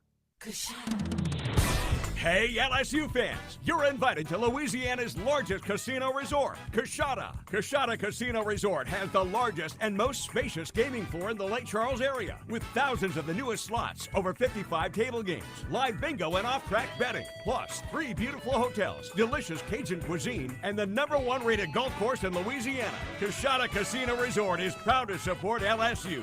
Go Tigers! back to the ID if you can. LSU Fighting Tiger Baseball from the LSU Sports Radio Network. Fifth pitcher of the day for Tennessee, now taking over Tanner Franklin. As Buzzy told you, we saw him in Friday night, early Saturday morning's game one of this series. While we have a moment, as he continues his warm-up tosses on the mound, let's pause 10 seconds, station identification. This is Fighting Tiger Baseball on the LSU Sports Radio Network. This is LSU Fighting Tiger Baseball on the LSU Sports Radio Network. 3, 2, 1. Along with our producer, Jeff Palermo, in the Capital One studio. Buzzy Heidel, Chris Blair with you here. Happy to have you with us on a beautiful Sunday afternoon here in the capital city.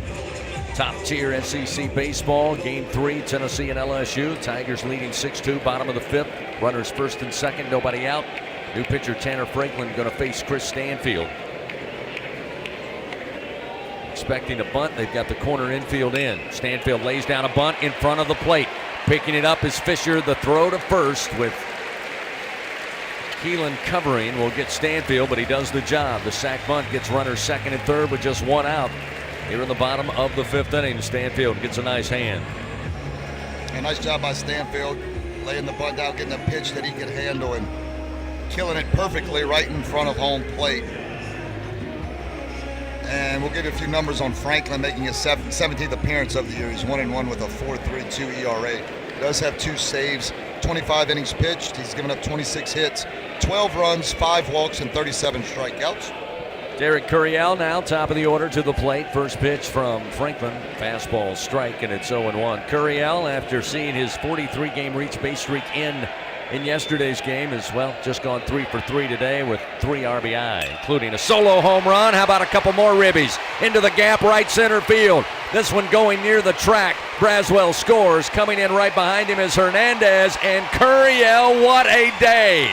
Everybody on their feet here at the box. That's RBI 5 on the afternoon.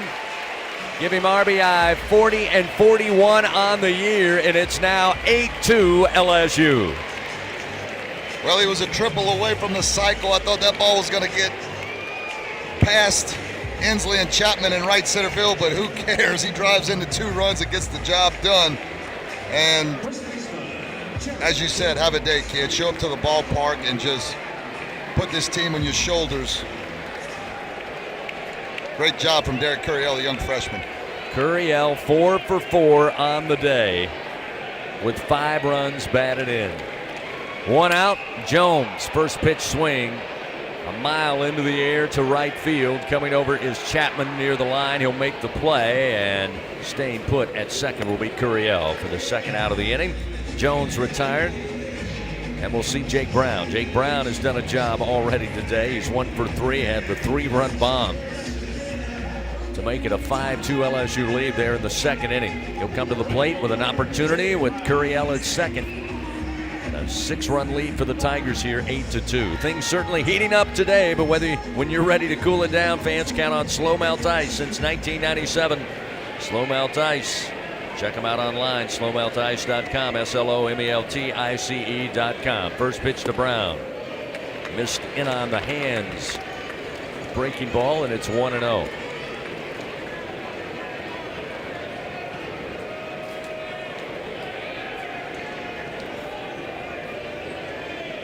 The 1-0 pitch. At the belt for a strike on the outer half. Another fastball from Franklin, 1-1. Yeah, Franklin's a guy, I mean, it's a big arm. It can potentially reach triple digits. He's upper 90s with, the potential to hit 100 miles an hour. Cutter and a changeup. Swing and a miss. The pitch low in the zone off speed. It's Brown behind in the count. 1 ball, 2 strikes. 2 gone, runner at second. Tigers with 2 runs in already here in the bottom of the 5th. Brown chokes up on the bat, widens the stance. The 1-2 missed away. 2 balls, 2 strikes.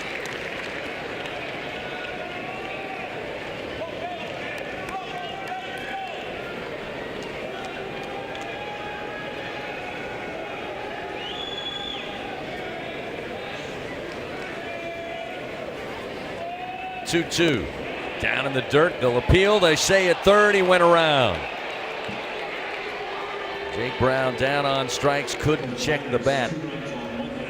And Franklin comes in, records his first strikeout in relief. The Tigers, though, put 2 more on the board. They make it an 8-2 lead after 5. We head to the top of the 6th. Tennessee will have 4, 5, and 6 due up. Inslee, Chapman, and Bargo. Back after this on the LSU Sports Radio Network. It's 4 in the morning when the roaches are on. You need the Bingo Roach Spray. Get ready for a bug-free Louisiana summer with Bingo Pest Control products. Our best-in-class indoor and outdoor solutions are powerful enough to eliminate those never-ending bugs, guaranteed. Visit bingo.com or call 833-GO-BINGO. Bingo keeps pests gone. If you're tired of trying, you should be buying the famous Bingo Roach Spray. Join the school with a winning track record in education. LSU Online and Continuing Education offers over 150 degrees, certificates, and courses, meaning there's a program to match your specific goals. Earn the same on-campus degree from wherever you are. From application to graduation, student support coaches provide one-on-one support to ensure you finish a champion. Start your journey at online.lsu.edu.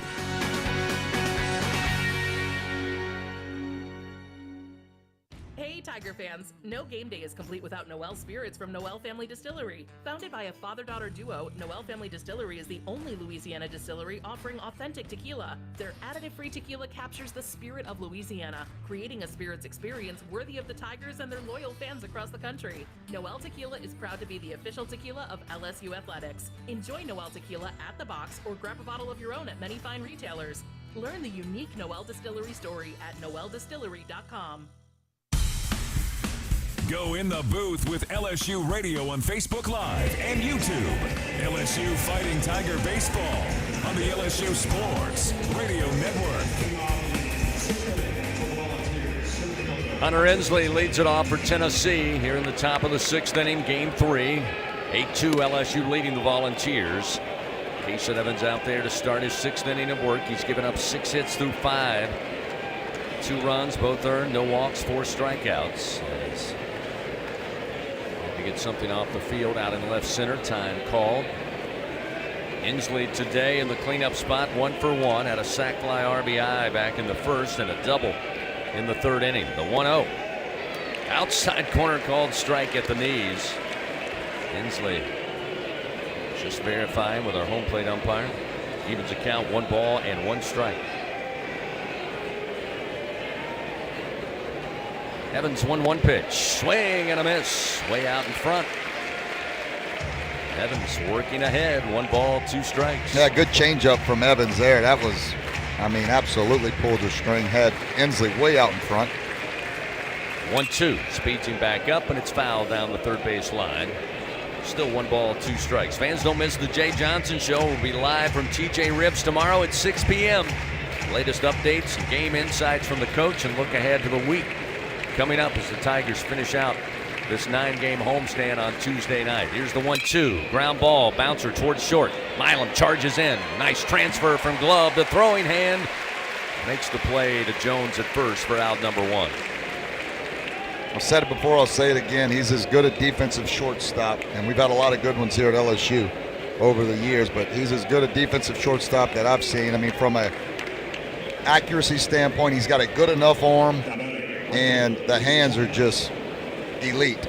For those who say maybe he doesn't have the most powerful arm, what he does make up for that with is that smooth transfer. He gets the throw out quicker than most. Well, I don't think it's a bad arm No, either. I don't You know either. what I mean? I don't either. It's not like it's not good.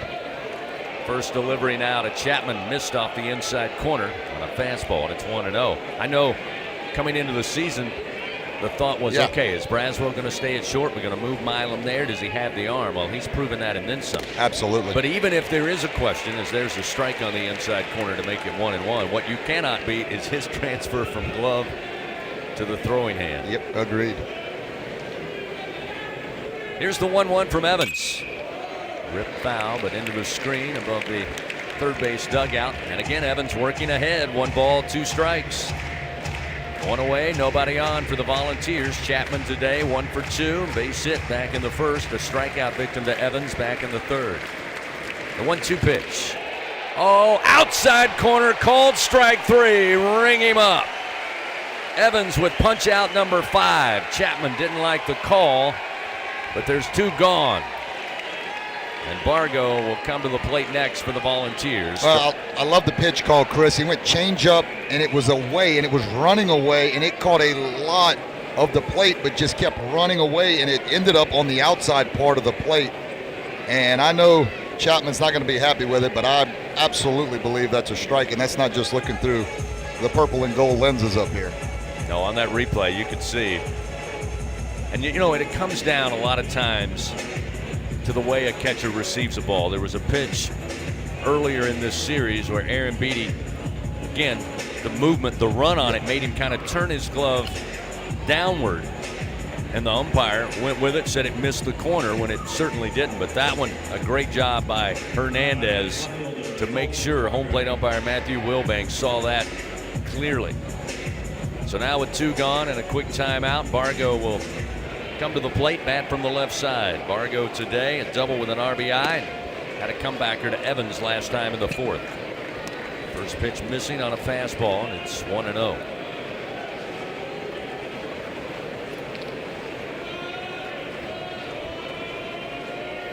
Evans 1-0 pitch, swing and a miss.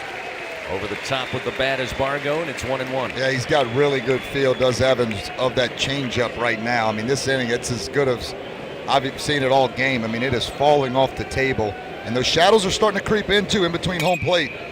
Swung on, lifted foul, going to the seats, out of play in left, and again, carbon copy. Evans starts out 1-2 ahead in the count. When those shadows start to creep in, it makes it very difficult from a hitter's standpoint, and it gets about halfway between home plate and the pitcher's mound. That ball's coming out of the light into the dark. Just tough to pick up the spin, a lot tougher to hit. Fouled back, just missing on a fastball is Bargo. Foul keeps it 1 ball, 2 strikes. You talk about the shadows, and every park's different. Again, based on the overhang, the way the outside grandstands are built. Reminds me of a comedian, and I can't believe I can't think of his name, but he loves to talk about the game of baseball where the dimensions in the rule book are defined as whatever. Pitch misses outside, it's 2-2. It's true. That's what makes baseball great and ballparks great, to see different, the way they're structured differently. 2 outs, nobody on, a 2-2 count. Here's the pitch from Evans. Foul back into the screen. He said, can you imagine in the NBA, you're saying, hey guys, we got this road trip. Lakers are headed to take on the Bulls in Chicago. Good news, the goals in Chicago are 5.5 feet tall. That's pretty good. Again, not my joke. Stole it. But a great line. It is. 2 outs, nobody on. 2 balls, 2 strikes. Bargo awaits. Evans fires. This one tried to get him to chase outside. Did not do so, and now it's a full count. Evans had 84 pitches on the afternoon.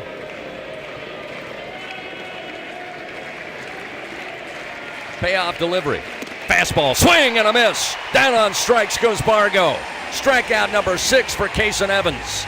And the Volunteers go quietly in the top of the 6th. No runs, no hits, nobody on base. It's an 8-2 LSU lead. Bottom of the 6th, and the Tigers coming to the plate. Meat of the order presented by 44 Farms, Dickinson, Fry, and Milam when we come back on the LSU Sports Radio Network. Tiger fans, this is Eddie Kennison, former LSU football wide receiver. If you know me, you know I'm all about making big plays. Tigers win! Tigers win!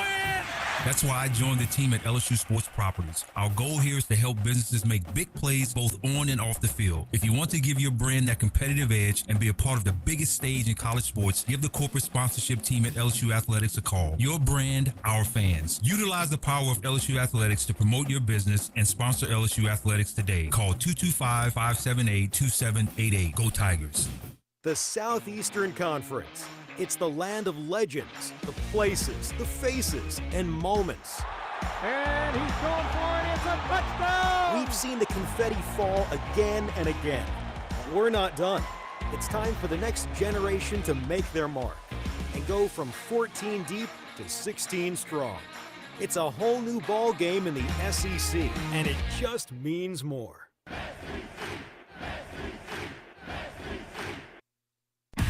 LSU Tiger fans are gearing up with real Tigers apparel and merchandise from the official online store at lsushop.net. Get jerseys, sideline gear, polos, t-shirts, hats, official team merchandise from Nike, accessories, and much more. Over 3,600 products, all shipped right to your door. Head to the place real Tiger fans go for the selection only real Tiger fans get at lsushop.net.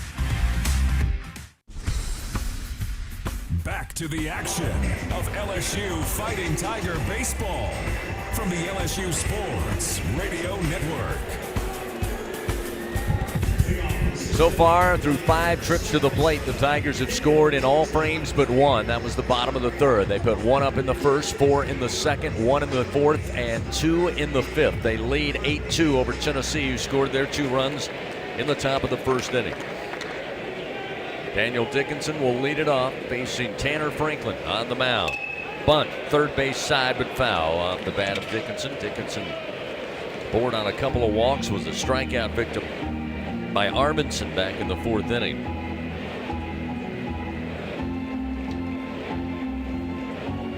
And the Tennessee defense playing back all around the diamond. Dickinson trying to catch him. Now the 0-1 looking to swing away, and he misses on a pitch up and out. And it's 0-2.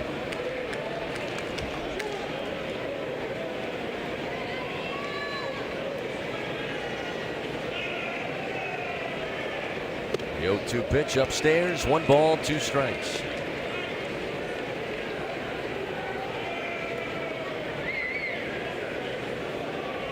Franklin, 5th pitcher of the day for the Volunteers. The 1-2 to Dickinson. Almost got him. Did it catch his jersey? It did. Hit by a pitch will send Dickinson down to first base. He reaches for the 3rd time today, and LSU once again will make a change at designated hitter. With now the right-hander Franklin on the mound. We've seen Jay Johnson do this twice already. With the matchups, it'll be Ashton Larson called upon here against the right-hander Franklin. Yeah, just got so many arrows in the quiver. Jay Johnson can go to a multitude of guys off that bench, even though the game was kind of out of hand yesterday. You mentioned John Pearson coming in, ripping one out of the ballpark, and we know about a couple weeks ago when Jake Brown came in as a pinch hit. We've seen Larson now a few times, so it's just that is a big advantage from an offensive standpoint when you can mix and match late in games against righty and lefties. So now with Dickinson aboard, nobody out, Larson stands in. The left-hander awaits, and a quick snap throw over to first, and again Dickinson back safely. And Tennessee very mindful of the 6 for 7 stolen bags for Dickinson. Last time he was aboard, same deal. So Daniel will keep an eye on the right-hander Tanner Franklin. But once again comes set, fires to the plate. Outside corner called strike to Larson, and it's 0-1. Ashton on the year. 34th plate appearance, batting .242, couple of home runs, 3 doubles, and has driven in 10 runs. Franklin, quick turn and throw, and again Dickinson back over to first base in time. Yeah, Larson, a freshman All-SEC performer last year out of Overland Park, Kansas. Franklin, the 0-1. Off speed, ground ball, left of third base. That time Larson trying to send a dart down the left field line, just foul, and it's 0-2. Larson, a 20th round draft pick out of high school in 2023 by the Minnesota Twins.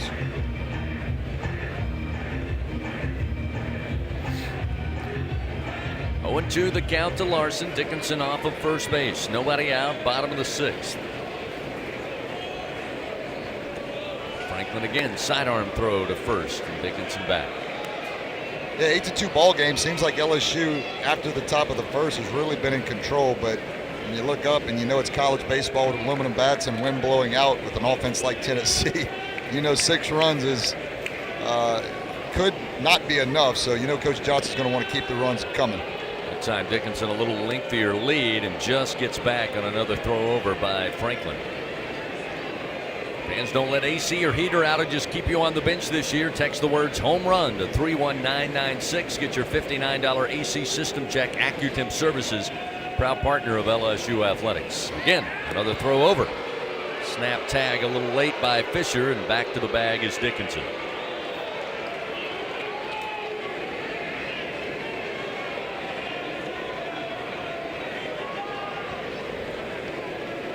Oh, 0-2 the count to Larson, the pinch hitter, as DH for the Tigers. Franklin's 0-2 pitch. Larson fights it off. Fastball at 97, fouled out of play. Still 0-2.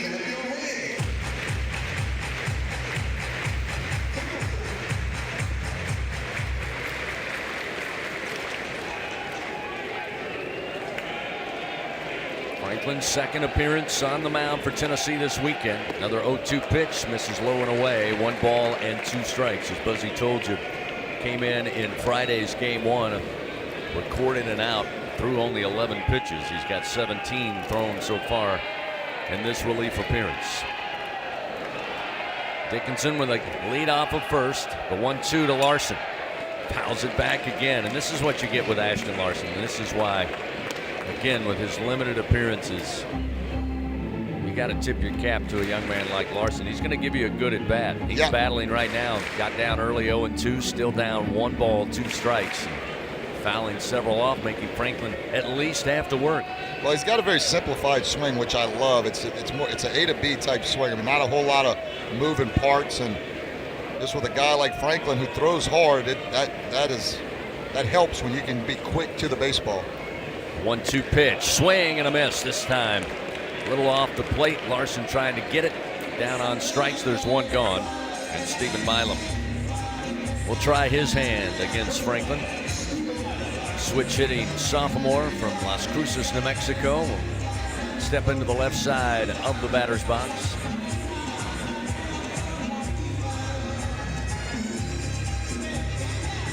Milam 0 for 3 today. Couple of fly ball outs. Got a board on a fielder's choice. A ground ball to Antigua back in the 4th inning. Another throw over, keeping Dickinson as close as they can to that first base bag.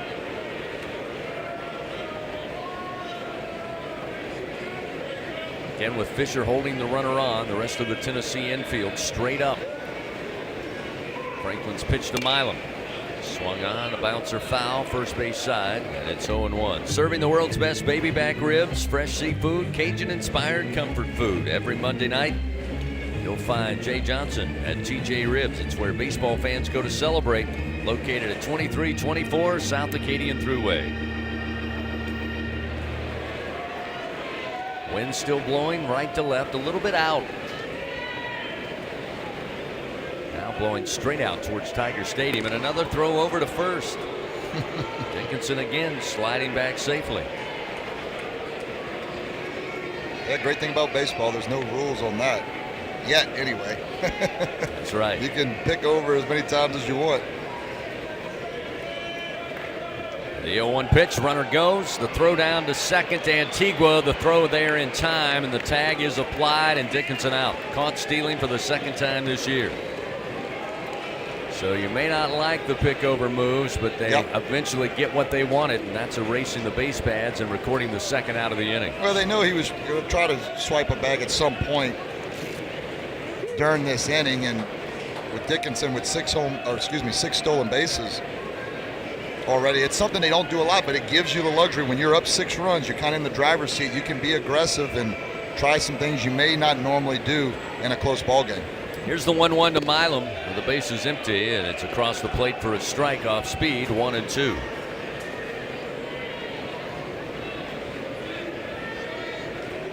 Tigers 8 runs on 9 Bingo Pest Product base hits. Lead 8-2 over Tennessee. The 1-2, a bouncer. Left side of the infield, going to be handled by Antigua. The throw in time to Fisher for out number 3. So for just the 2nd inning so far today, the Tigers go scoreless, no hits, and nobody left on. We go to the top of the 7th.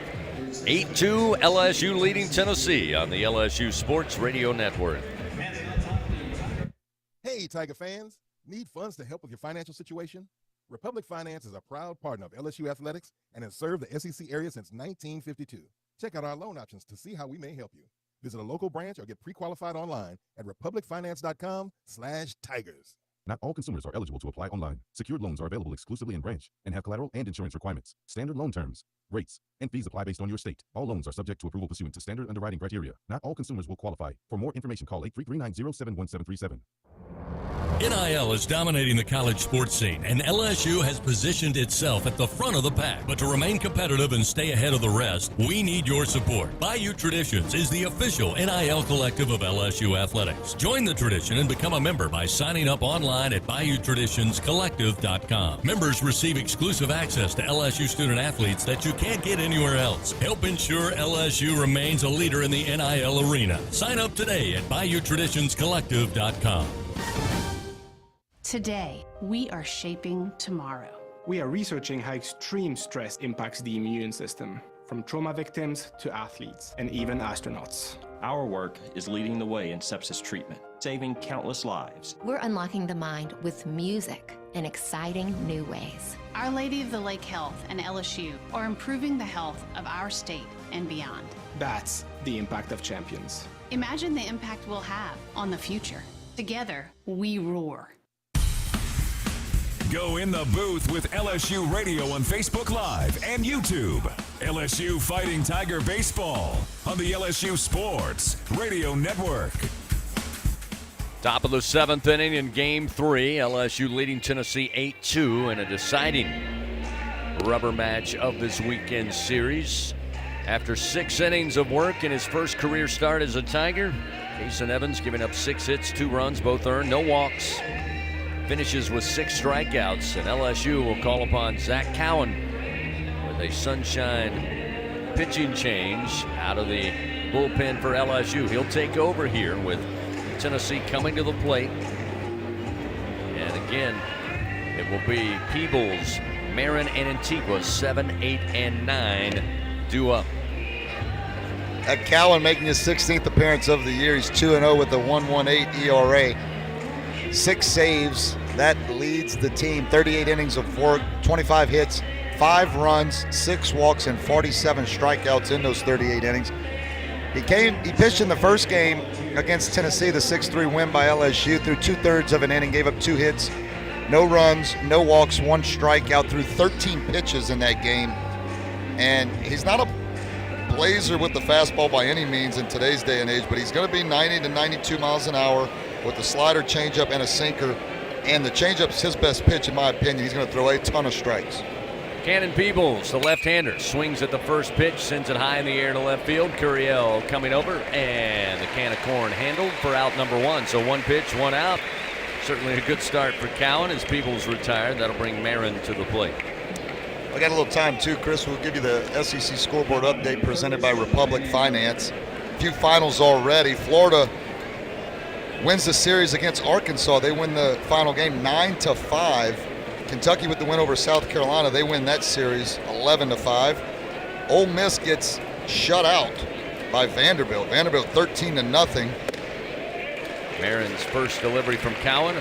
Fastball for a strike. It's 0-1. Vanderbilt avoids the sweep. Ole Miss wins that series 2-1. A couple games still in progress. Auburn leading Mississippi State 11-6. And Texas A&M in the top of the 4th are tied up 2 apiece. Here's a foul and a ground ball third base side. Cowan heading the count on Marin. It's 0-2. Marin today a ground out to Dickinson at second base, and a fly ball out to left to Curiel last time in the 4th. Batting in the 8th spot for Tennessee. He widens his stance from the right side of the plate. Cowan's 0-2 pitch. Oh my goodness, just missed the outside corner. That was a very good 0-2 pitch, but chalk it up to a better take for Marin, and it's 1-2. That's the 0-2 spot I love. Change up that is not a strike, but it is not far from being one, and has to give the hitter an up. He has to make a decision. This one launched in the air to right field. Coming over is Brown, and Brown will have it for the 2nd out of the inning. So 2 gone here in the top of the 7th. And the number 9 hitter, Antigua, the Tennessee shortstop, who's 0 for 2, including a strikeout to Evans in the 5th, comes to the plate. Again, don't let AC or heater outages keep you on the bench this year with those hot summer months coming up. Right now's the time to text the words home run to 31996. Get a $59 AC system check from AccuTemp Services, proud partner of LSU athletics.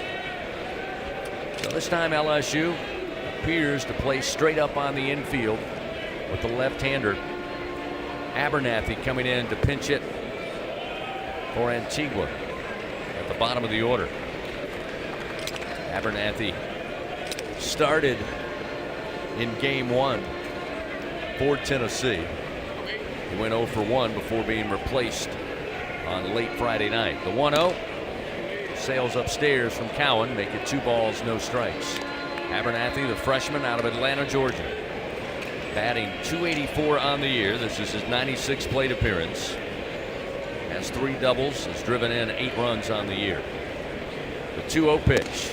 Fastball from Cowan, a strike at the knees, 2-1. Yeah, good 91-mile-an-hour heater, and that's what I like about Cowan. Gets behind 2-0, so, but with a 6-run lead, just says, here's a fastball, 91, see if you can hit it. And I'm going to get right back in the strike zone. 2-1 pitch to Abernathy. Outside corner called strike. With another fastball to even it up 2-2. Again, beloved here at LSU. Transferred in from Spartanburg, South Carolina, and Wofford College, and he is beloved at Wofford. Helped the Terriers win their first ever NCAA regional game a year ago. This pitch low and inside to Abernathy, and that will field the count 3-2. Yeah, had 10 wins last year on that team and pitched against LSU in the regional, and I know Coach Jay Johnson's happy that he chose LSU after that last season. 2 outs, nobody on, a 3-2 count to Abernathy. Cowan fires. Fouled off by Abernathy left side. Keeps him at the plate. 8-2 LSU leading. Cowan in relief of Case and Evans, 2 of the bullpen staples. Evans with the start today. Magnificent performance. Certainly, I think, improves his possibilities of being the Game 3 starter for the foreseeable future. Here's the 3-2. Missed upstairs. Cowan upset with himself. That'll give Abernathy a walk out of the 9 spot in a pinch hitting role. So a runner aboard for Tennessee and gets Curley to the plate, top of the order. Yeah, some little uncharacteristic. Don't see that much out of Cowan, especially a 9-hole hitter, and you can see how upset he was with himself as that ball was out of the zone. Wasn't really close, but a guy with that much experience and his veteran presence, I know he'll get right back in there, get ahead. As you said, just his 7th walk given up on the year. This off-speed pitch comes in high for ball 1 to Curley. Curley quiet through the first 2 games, but as Buzzy said earlier, hard to keep a good hitter down. He's 2 for 3 today with a couple of singles and a run scored. He did strike out to Evans back in the 2nd inning. Runner at first, 2 down. Abernathy at first, 8 for 10 in stolen bases. There's a swing and a miss to even it up 1-1 now to Dean Curley. And the thing about Cowan that I love is I love a changeup, when a pitcher can throw a changeup and keep the same arm speed, and then not just throw it, but throw it for strikes. And he is confident with that in just about any count. The 1-1. Strike on the inside corner gets Cowan ahead, 1-2. That was it. That was the changeup, and it's got a lot of depth. Really works in the right-handed hitters.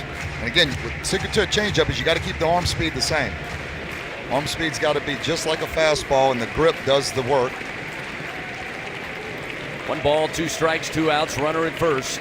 Runner goes, pitch outside, throw by Hernandez, the tag sweeping, applied, and he's out at second base.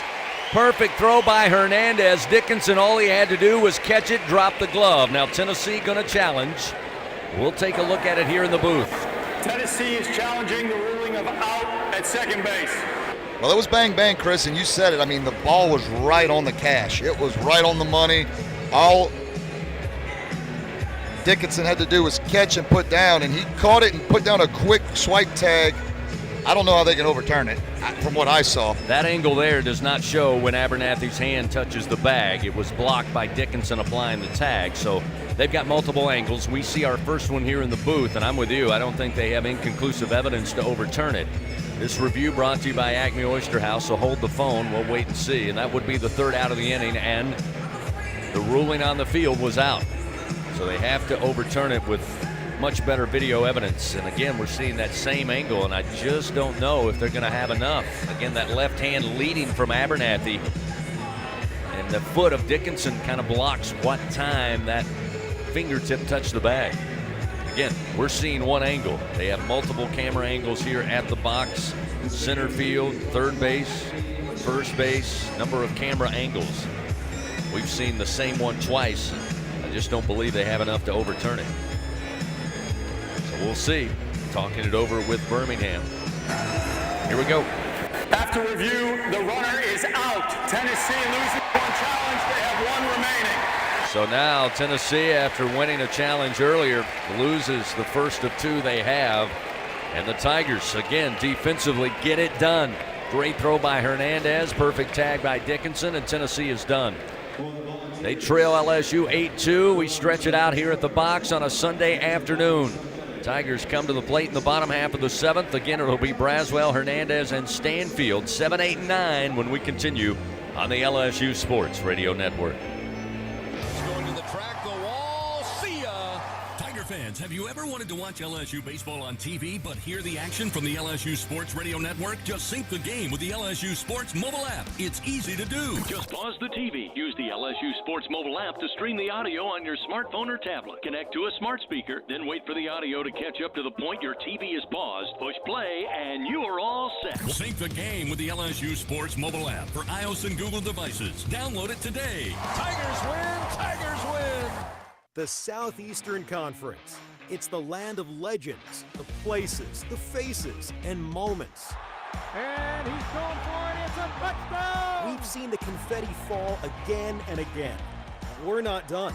It's time for the next generation to make their mark and go from 14 deep to 16 strong.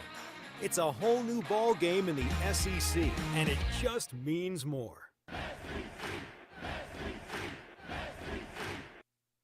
There's danger out there. It lurks on highways and quiet neighborhood streets.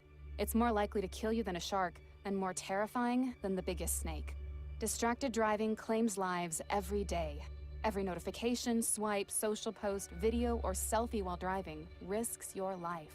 So while you might think public speaking or the zombie apocalypse is scary, what's really terrifying and even deadly is distracted driving. Eyes forward, don't drive distracted. Brought to you by NHTSA and the Ad Council. The seventh inning stretch, presented by Coushatta Casino Resort, Louisiana's best bet. Now, back to the action of LSU Fighting Tiger Baseball on the LSU Sports Radio Network.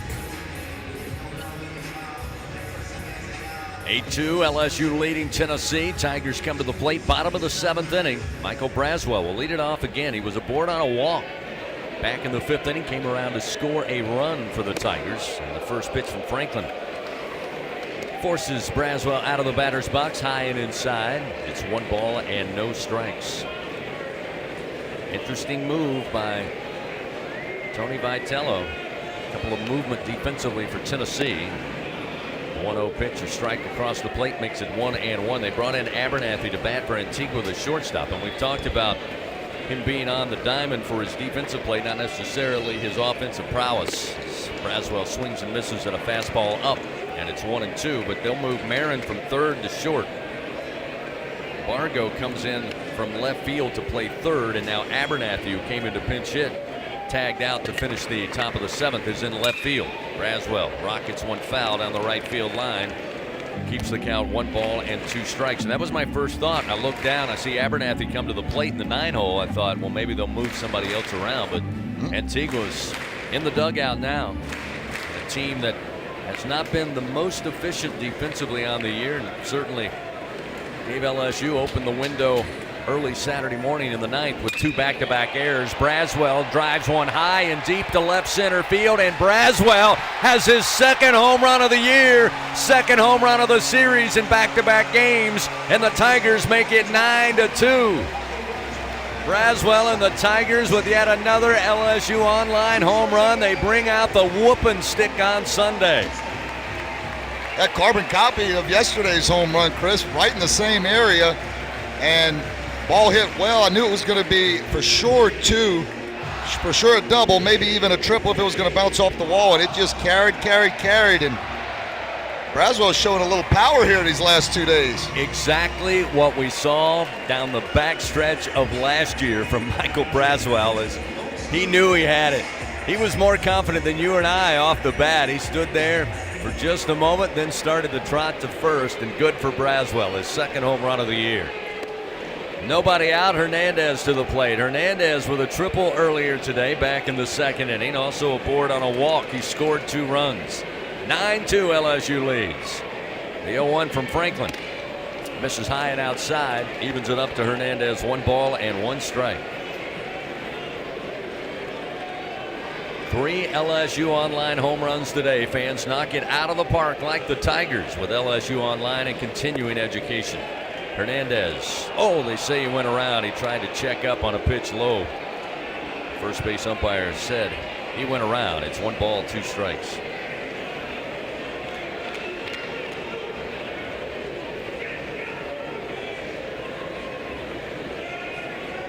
Franklin looks in. Hernandez ready at the plate. Here's the 1-2 pitch.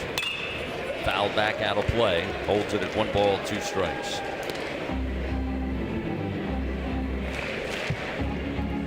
By the way, he knew it would be a monster series here at the box. 38,142 for the 3-game series. Paid attendance. New record set here at Alec Box Stadium. Here's the 1-2. Way outside. That'll even the count to Hernandez. 2 balls, 2 strikes. Actual attendance, or rather today's paid attendance, 11,847. Last night, the paid and actual, a record here at LSU's home stadium. 2 balls, 2 strikes, nobody out, nobody on. Pitch to Hernandez. Again, missed away with a breaking ball. Now a full count, 3-2. It's been a great weekend. Of course, the opponent helps with that when you know a good team like Tennessee's coming in. And LSU did a great job of honoring a couple past champions, the 75 SEC championship team, their 50th anniversary, and then the 2000 national championship team, their 25th anniversary. Skip Bertman's 5th national championship. Good to see a bunch of the guys yesterday at the Crawfish Bowl. Hernandez again fights off this fastball from Franklin, fouls it back. Still 3-2. And that's what's so great about LSU baseball. It doesn't matter what years you played. It's just a big family, big community. When you come back, I've met a bunch of those guys on all those teams, and it doesn't matter if you're 70 years old or 22 years old and you just got out of LSU playing baseball. You all have a connection. So it's just a really cool thing, and very thankful for Emily Dixon and everybody that's helped put that on. Payoff pitch again to Hernandez, and he fights it off. Still 3-2. You know, it's like you and Hunt Palmer said yesterday prior to the game with the 2000 champions. You guys went back talking about your memories in your youth, and again, the connection of playing here at LSU versus being fans of those guys, right, looking up to those guys as heroes. That's the great thing, not only about LSU baseball, but LSU athletics. And again, one of the great parts of collegiate athletics. Still a 3-2 count to Hernandez. Franklin took a little trip around the mound. Now he's back up on the rubber. He's going to offer up another payoff pitch. On its way to the plate. And again, Hernandez, carbon copy, fouls it back. Well, and even that 75 team, it was like the bricklayers, you know, a bunch of those guys, Wally McMakin, Randall Aldridge, and you don't have to win a national championship here at LSU to be a part of it. And it had a lot of great ones that did, and Greg Patterson played on the 87 team and was a great left-handed pitcher for Skip Bertman in those early years, and they really laid the groundwork for all these guys now to have so much success. 3-2 pitch and a swing and a miss. Eventually Franklin, after some work, able to get the strikeout.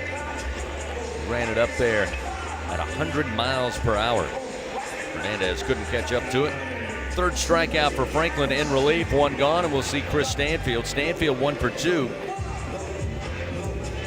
And his second triple of the year back in the 4th inning.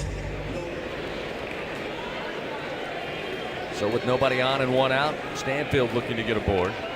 Pitch from Franklin, missing outside. 1 ball, no strikes.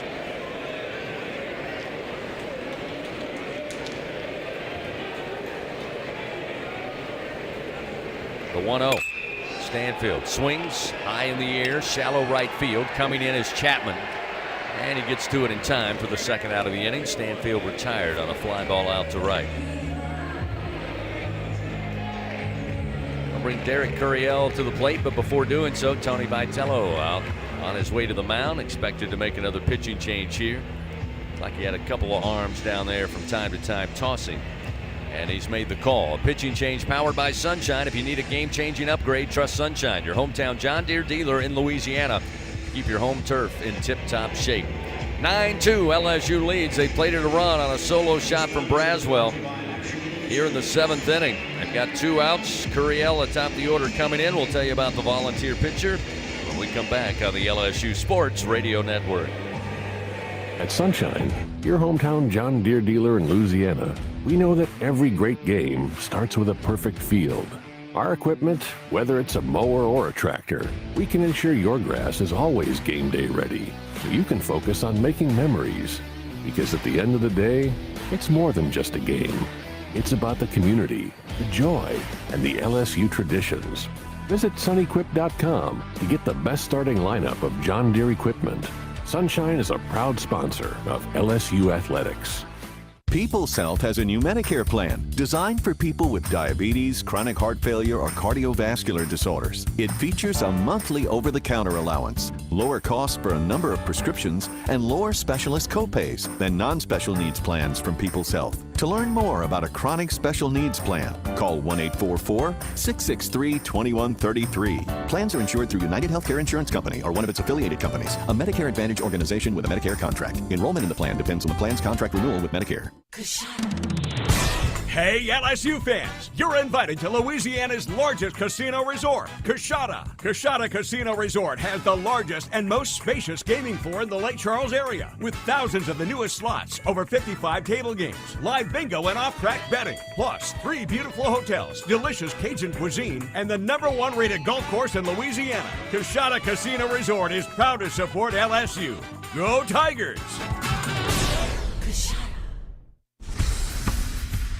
Back to the action of LSU Fighting Tiger Baseball from the LSU Sports Radio Network. Tennessee calls upon its 6th pitcher of the day. It'll be Andrew Banky, a left-hander, taking over. With 2 outs here in the bottom of the 7th, LSU leading over the Volunteers 9-2, and Banky will face the top of the order, Derek Curiel, when play resumes. Andrew Banky making his 10th appearance of the year. He's 2-0 with a 5.87 ERA. He's thrown 7 2/3 innings pitched and given up 8 hits, 5 runs, 2 walks, and 4 strikeouts. Banky going to be 88 to 91 with the fastball. He's going to have a slider and a changeup, and he really loves his changeup. Going to throw that a lot more to right-handers than anybody. But again, fastball, changeup, not overpowering by any means, and he's got his work cut out with him with Derek Curiel, who's got a career-high 4 hits in today's game. So Banky ready to go. Curiel showing bunt. He fouls it back. Starts out 0-1. Fans help shape the future of medicine with Velocity Clinical Research. Participants can receive compensation, access new potential medicines, get free study-related exams. You can find a study near you. Just go to velocitytrials.com.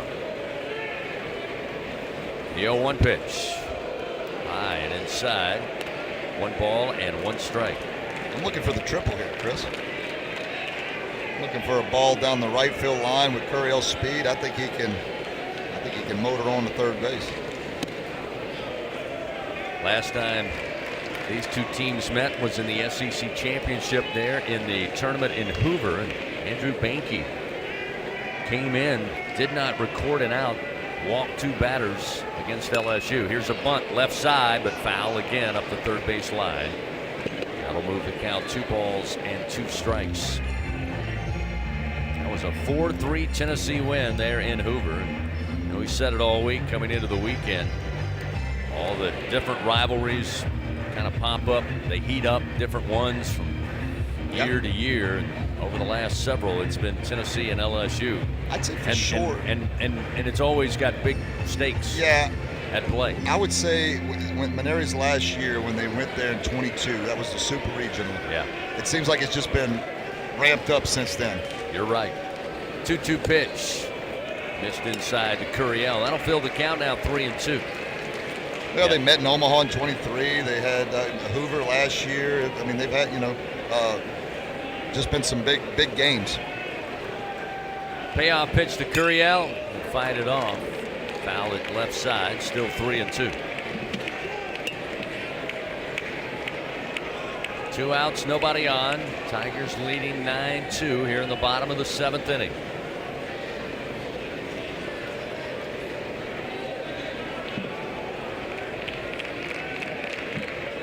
Banky looks in. Another payoff pitch coming to the plate. Way outside, threw it to the backstop, and Curiel will reach base once again for the 5th time today. So when you break your 43-game reach base streak, then you come back the next day and you say, I'm going to be on base 5 times. Yeah, they should retroactivate the date? Yeah. They should just go back and give him the streak. You ought to give him his choice. Do you want the home run, the double, the single, or the walk? Yeah, which one do you want? Exactly. So now Jared Jones to the plate. Jared 2 for 3, had a single in the first, a double back in the 4th inning. Also aboard on a walk in the 2nd, scored a run. I'm just going to say this, Chris. If Jones hits one out of the ballpark, it might get crazy. I'm talking about team to team. They've been chirpy all weekend. Both teams, it's been intense. Everybody wants to win. First pitch misses high and inside. Jones backs up off the plate. Now he'll dig back in. 1 ball, no strikes. Now a throw over with Curiel about a step and a half off the bag. LSU today with runners on base, 5 for 16, hitting .313. Runners in scoring position, 4 for 12, so .333. Just a complete 180 from the last 2 games. Now they almost catch leaning Curiel. He was trying to maybe extend his lead, and a quick move over by Banky almost got him, but he's back safely. Still 1-0 to Jones at the plate.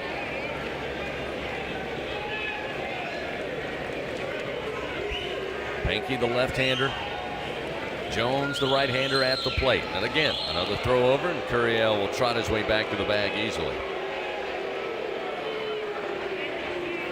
Again, Tennessee doing what you would expect. Again, as you said earlier, Buzzy, 9-2 LSU leads. There's 2 outs. It could be a little more aggressive. Curiel on the year, 2 for 5. And stolen bases as Jones will swing. Bouncer down the third base line, handled over there by Bargo, and the throw across the diamond in time for out number 3. The Tigers do add a run. Braswell with his 2nd home run of the series, 2nd home run of the year, 1 run on 1 hit. They leave 1 man on. We go to the top of the 8th. It's 9-2. Tigers leading the Volunteers on the LSU Sports Radio Network. Hey, LSU fans, you're invited to Louisiana's largest casino resort, Coshada. Coshada Casino Resort has the largest and most spacious gaming floor in the Lake Charles area, with thousands of the newest slots, over 55 table games, live bingo and off-track betting, plus 3 beautiful hotels, delicious Cajun cuisine, and the #1 rated golf course in Louisiana. Coshada Casino Resort is proud to support LSU. Go Tigers! Looking to make your next corporate event, church festival, or school field day the best one yet? Well, look no further than Grayson's Events and Entertainment. They have it all, from carnival rides to mechanical bulls, inflatables, and much more. They truly are your one-stop shop for all your party and event rental needs. Give them a call at 225-436-6520 and use promo code RADIO25 on your next order at Grayson'sEventsEntertainment.com. Louisiana's best event specialist. You won't be disappointed. Hey Tiger fans, are you ready to roar? Oxbow Rum Distillery is the official rum for LSU Athletics. Our cane to glass rum is made just 2 miles north of Tiger Stadium. We handcraft every drop from our own Louisiana sugarcane, all grown right across the river. So whether you're tailgating at the stadium or dropping by our tasting room for a tour and cocktail, you'll be keeping it local. Visit Oxbow Rum Distillery, open Thursday to Sunday, noon to 6. Go Tigers! This is LSU Fighting Tiger Baseball on the LSU Sports Radio Network. Tennessee comes to the plate, top of the 8th inning. They trail LSU 9-2. Here in deciding Game 3, Zach Cowan back out for his 2nd inning of work, following a magnificent performance by Kason Evans in his first career start. True freshman from Houston. Certainly, Buzzy, as you said, gave up 2 runs there in the top of the first. A lot of baseball left. Go settle in. And boy, did he. He set the tone. And now Zach Cowan trying to carry it through here as he'll face Dean Curley atop the order for Tennessee to start the top of the 8th inning. Curley on the day, 2 for 3. Got a base hit last time in the 5th inning, opposite field to right. First pitch from Cowan. Fastball strike, and it's 0-1. Yeah, I don't want to say I knew LSU was going to score 9 runs today, but I knew it was going to take more than a couple runs anyway to win the game, so he didn't have to be perfect. Beautiful pitch on the outside corner with a breaking ball, and it's 0-2 now to Curley. Yeah, Evans didn't have to be perfect. I even thought if he went 5 innings and gave up 3 or 4 runs, that would be pretty good. Just keep your team in it, and after that first inning, man, you said it, Chris. He just settled in and threw strike after strike. It was very impressive. The 0-2 pitch, low and outside to Curley, makes it 1 ball, 2 strikes. Keelan on deck, Fisher waiting in the wings. A very dangerous part of this lineup for Tennessee coming up. Starting with Curley, facing a 1-2 count here is Cowan. Rocks and fires, the 1-2, swing and a miss. Off speed, in on the hands, and Cowan with his first strikeout, 1 away in the top of the 8th. Yeah, went with the slider down in the zone, and that's the pitch. Started at the knees, and it just breaks sharply right underneath the knees. Curley not able to get the good part of the bat onto it. And as our good buddy Tim McGraw would say, I like it, I love it, I want some more of it. Yeah, Tim McGraw, you know it's a big weekend. Tim McGraw in the house earlier today. I'm sure he's enjoying this. Of course, his father, Tug, right here in the great state of Louisiana, went on to play Major League Baseball. Tim did all right, too. That's good to know. Oh, he's a Louisiana boy. I mean, you know, he's got to love the Tigers. He found his way in something other than baseball. He's done pretty good. Here's the 1-0.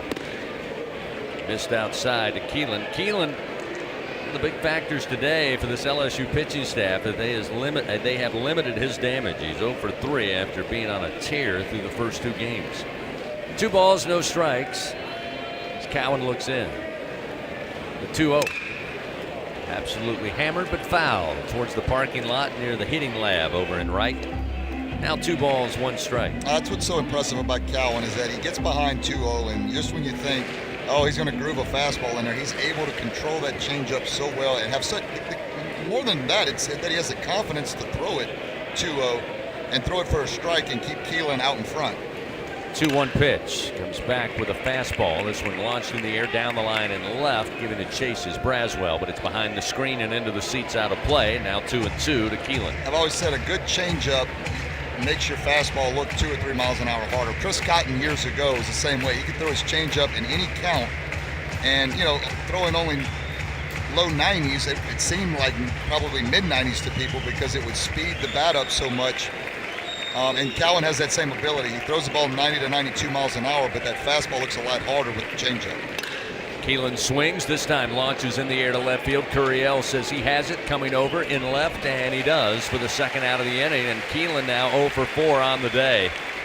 Another big out, second out of the inning. Evans successful against Keelan. Now Cowan continues that trend. Now that'll bring Andrew Fisher to the plate. Fisher today 1 for 3. His single came back in the first inning. Might have to continue this conversation into the next inning since Cowan worked so quick, but you brought up an interesting point, Chris, earlier about Evans possibly making his way as that 3rd starter. The question is, who steps up out of the bullpen if that's the case? First delivery to Fisher, low and inside for ball 1, without question. Again, the good news for LSU is that there are a number of candidates, and we've seen some flashes over the last couple of weeks. Nothing consistent, but they still have time. Here's a swing and a miss. Again, pulling the string is Cowan. It's 1-1. Well, Cowan's a real dude out of the pen, and that's why the Gavin Guidry injury hurt so bad, because you knew he was a guy that we've seen him do it in SEC play, and a guy that was going to be a big part of this team, and the injury, that really hurts LSU out of the bullpen. The 1-1 pitch just missed the inside corner with a fastball. Didn't miss by much, but it's 2-1 now to Fisher. Well, we talked about it. Look, if you go Evans as a third starter and Shores, doesn't necessarily mean he's out of the race altogether, but you move him to the bullpen and he starts having some success there. Again, the pitch just missing the inside corner. Now 3-1 as Cowan works behind Andrew Fisher. Well, you mentioned obviously Chase Shores, who we saw come out of the bullpen last night. We've got Maverick Rizzi, who's had his flashes. We've had even Jacob Myers as well. There's some candidates in there. This one swung on, lifted in the air, left center field. They're going to have to give this one chase. Takes a bounce off the wall and then comes over the head of Stanfield. He'll have to pick it up. Fisher in with a double. With 2 outs here in the top of the 8th. That's double number 10 for Andrew Fisher. And that's Fisher's 4th hit of the weekend. Did a nice job. He's a good player. Ball out over the plate. Doesn't try to do too much. He takes an outside pitch as a left-handed hitter and just drives it to left center field. I wasn't great at it, Chris, but I know what you needed to do, and it was not pull off the pitches. When you got pitches out over the plate, you wanted to go with it, hit it to that part of the field. That's what Curiel does so well. That's what all the good hitters do well, is they hit the ball where it's pitched. Hunter Inslee now at the plate with a runner at second. He'll swing and miss at the changeup. Cowan ahead 0-1. You know, we mentioned those potential candidates to step up in the bullpen. We haven't mentioned the 2 Connors, Connor Bench, Connor Ware. They both have had really good moments this season. Cooper Williams, still a guy that Jay Johnson feels like can find that consistency before the year is done. Here's the 0-1 from Cowan. Fouled off the bat and the leg of Inslee. Cowan now, as opposed to with Fisher, works ahead. It's 0-2.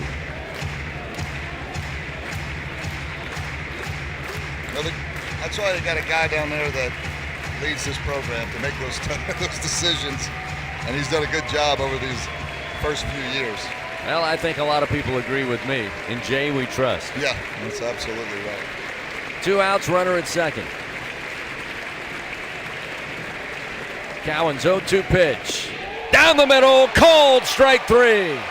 Inslee down on strikes. Strikeout number 2 for Cowan, and Tennessee strands a runner at second base. No runs, 1 hit, 1 man left on.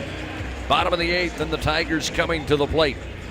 It will be Brown, Dickinson, and Larson. Meet of the order presented by 44 Farms. Tigers leading 9-2 over Tennessee. Back after this on the LSU Sports Radio Network.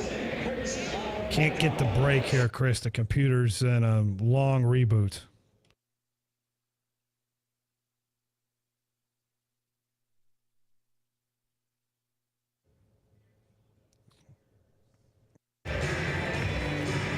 Back here at the box, technical difficulty in the Capital One studio. We'll hold it right here as we head towards the bottom of the 8th inning with a 9-2 LSU lead. Gives us a chance to update that Republic Finance SEC scoreboard, Buzzy.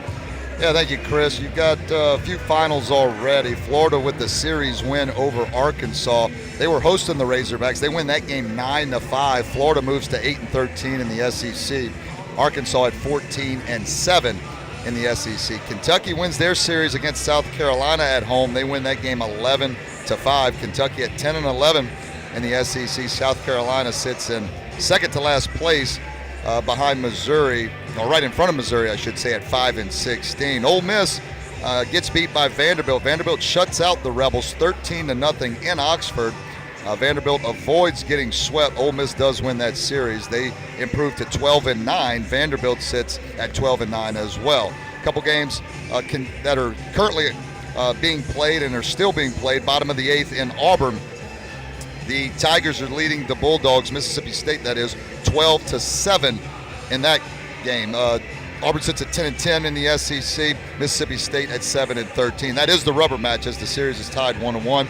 Bottom of the 5th in Austin, Texas. Texas A&M takes the lead against Texas 4-2.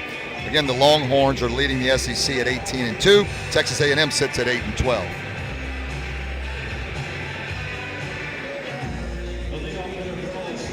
LSU coming to the plate here in the bottom of the 8th. Jake Brown, who's 1 for 4, and it was a loud one, a 3-run homer in the second inning. Give the Tigers their first little separation after getting down early 2-0 to Tennessee. 4th home run of the year for Brown as the first pitch missing from Andrew Banke, now starting his first full inning of work in relief. This one misses outside. 2 balls, no strikes.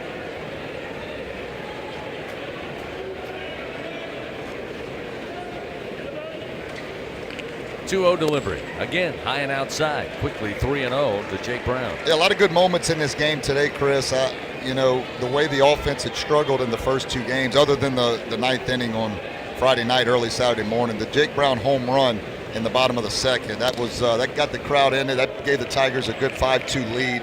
That was a big moment, obviously, in the weekend and for this game. That's a strike on the inside corner to make it 3-1. Brown looks back to the dugout, now digs back in. Here's the 3-1, looking to bunt, tried to drag it first base side, but it's fouled.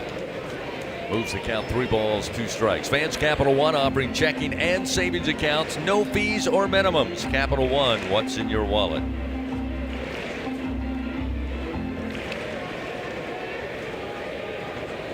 Payoff pitch. Brown swings, a bouncer to first. Nice short hop backhand pick by Fisher, and he wins the race to first base for out number 1. So Brown retired. We'll see Daniel Dickinson. Dickinson today has been aboard on a couple of walks. He's 0 for 1. And that may be all for Andrew Banke as Tony Vitello. Slow walk to the mound, looking to the bullpen. And they'll make a pitching change. Powered by Sunshine, your hometown John Deere dealer in Louisiana. 9-2 LSU leads, 1 out, nobody on. Daniel Dickinson at the plate when we get back to it on the LSU Sports Radio Network.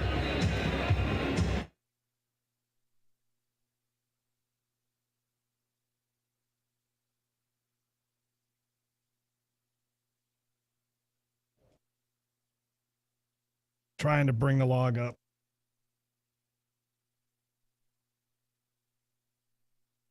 Give me a minute. I think I might have it.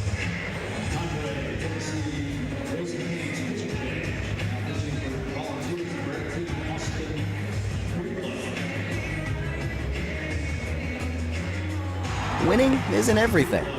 Wait, excuse me. Read that wrong. Winning is everything. Hancock. Sorry, it was just coming up at that time. To see people win. And we're supporting you with knowledge and support because we want to see you win too. Your business, your goals, your hopes, and your dreams. The right bank makes all the difference. How can we help you win? Visit HancockWhitney.com to find out. Hancock Whitney Bank, member FDIC. It's 4 in the morning when the roaches are on. You need the Bingo Roach Spray. Get ready for a bug-free Louisiana summer with Bingo Pest Control products. Our best-in-class indoor and outdoor solutions are powerful enough to eliminate those never-ending bugs, guaranteed. Visit bingo.com or call 833-GO-BINGO. Bingo keeps pests gone. If you're tired of trying, you should be buying the famous Bingo Roach Spray. At Sunshine, your hometown John Deere dealer in Louisiana, we know that every great game starts with a perfect field. Our equipment, whether it's a mower or a tractor, we can ensure your grass is always game day ready, so you can focus on making memories. Because at the end of the day, it's more than just a game. It's about the community, the joy, and the LSU traditions.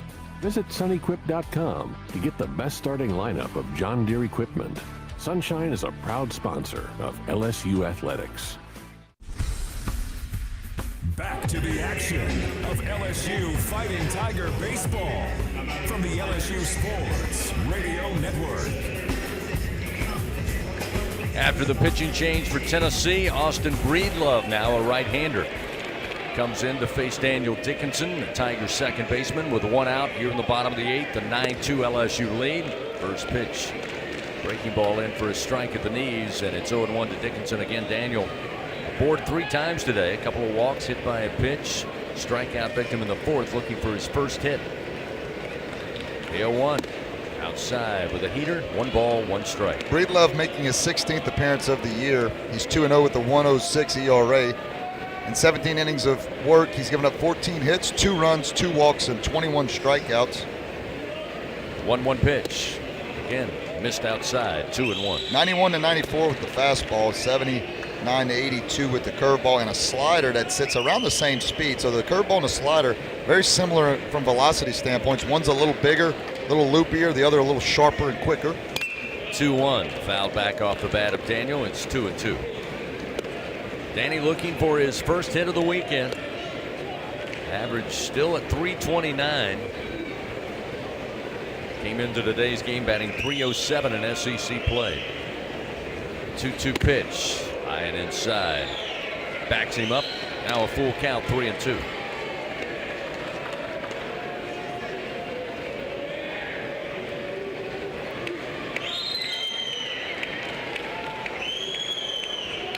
Breedlove kicks and fires. The payoff pitch. A little slow bouncer on the infield grass. Going to be trouble. Going to be picked up by Bargo, but he loses the baseball as he tried to throw it, and Dickinson aboard safely. I got to tell you, I don't know how they'll rule it, but I think that's an infield single. Oh, I believe so, Chris. Yeah, it was going to be tough, even with if Bargo fielded it cleanly and was able to make a throw. They waste little time. That's the 11th Bingo Pest product base hit for the Tigers, and Dickinson with his first hit of the weekend gets a runner aboard with one out. We'll see Ashton Larson came into pinch hit back in the 6th with a strikeout victim, but he'll bat for his second time. 5th in the order for the Tigers. Took over for Josh Pearson, who started the game at DH. Swing and a foul by Larson to the backstop, and it's 0-1. Tiger fans, if you think you have what it takes to be a true Caniac maniac, prove it at the next home baseball game. You can win a prize pack courtesy of Raising Cane's One Love. Tigers bound to wrap up a 9-game homestand. They'll play Tuesday night against Southeastern right back here at the box. Throw over to first as Dickinson back safely. He was caught stealing last time aboard. Try to keep him close to the bag as well. He'll take a 3-step lead off of first. An 0-1 count to Larson. And again, another throw over, and this one almost thrown away. It actually hit Dickinson. The glove of Fisher did not even get to it. Luckily, it stayed right beside the bag. Jay Johnson wants to come out, make sure Daniel's all right, as that throw caught him right. Looked to be around the rib cage, and Daniel said, "I'm good." Yeah, just talk about it a little bit, make sure we're all on the same page. Yep, a little slap on the backside, and we're ready to go. So Dickinson back on the bag. 0-1 count to Larson at the plate.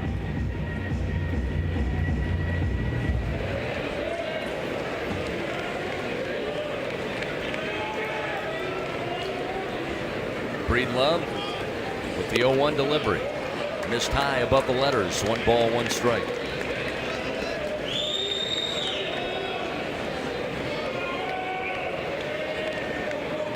A little action down in Tennessee's bullpen. A 1-1 delivery. This one hit down the line in right field. Giving chase will be Chapman. He'll chase it all the way to the wall. Around second is Dickinson, into third. Runners on the corners with 1 out for LSU here in the bottom of the 8th inning, and Ashton Larson once again gets it done. I don't know if Larson just tweaked something or that's been something that's going on. He was kind of hobbling down to first base, Chris. And well, you remember. Yeah, he took one off the shin last night. Yeah, he tried to play off the foul off the shin guard.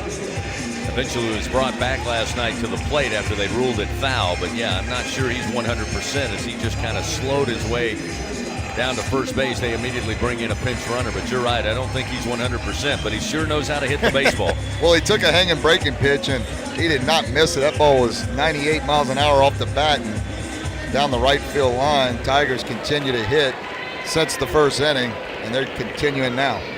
Now we'll see Milam, left-hand side of the box, and he fouls it back into the screen, and it's 0-1.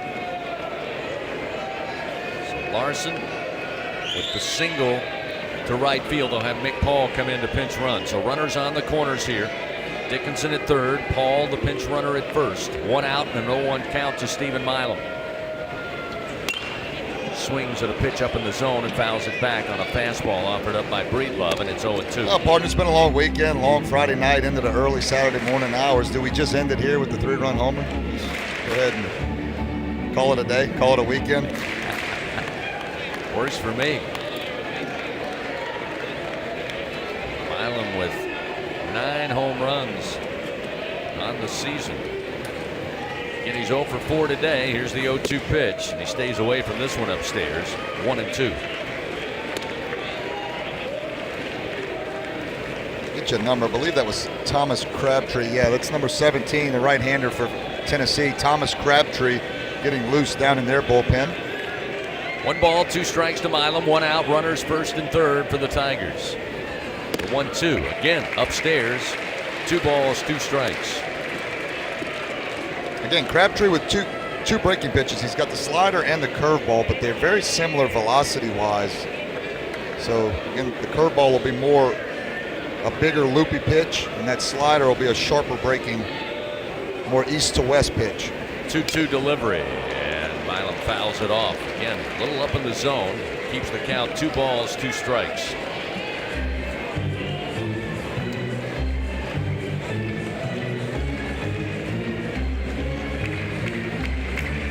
Yeah, Peebles took one there where the padding wasn't, but give him a little time to shake it off.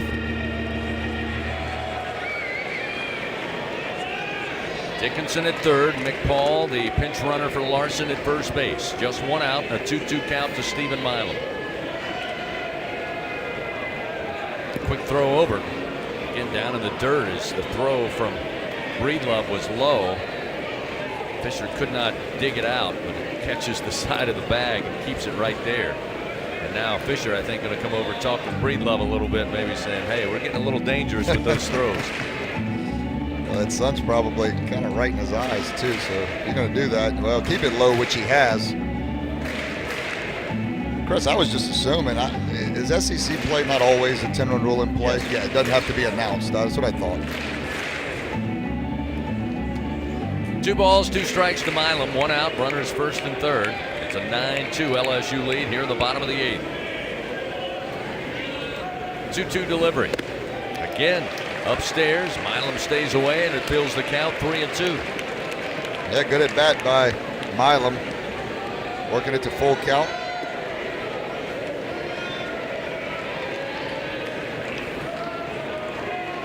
Breedlove comes set, and the payoff pitch. Runner goes, but the pitch high and outside. That'll load the bases for LSU. Milam on a walk. Gets aboard for the first time today. That sets the table for Michael Braswell. Braswell 1 for 3. A couple of home runs on the weekend. 1 last night. Solo shot. 1 earlier in the last at bat in the 7th inning. Another solo shot. He's got 2 homers on the year.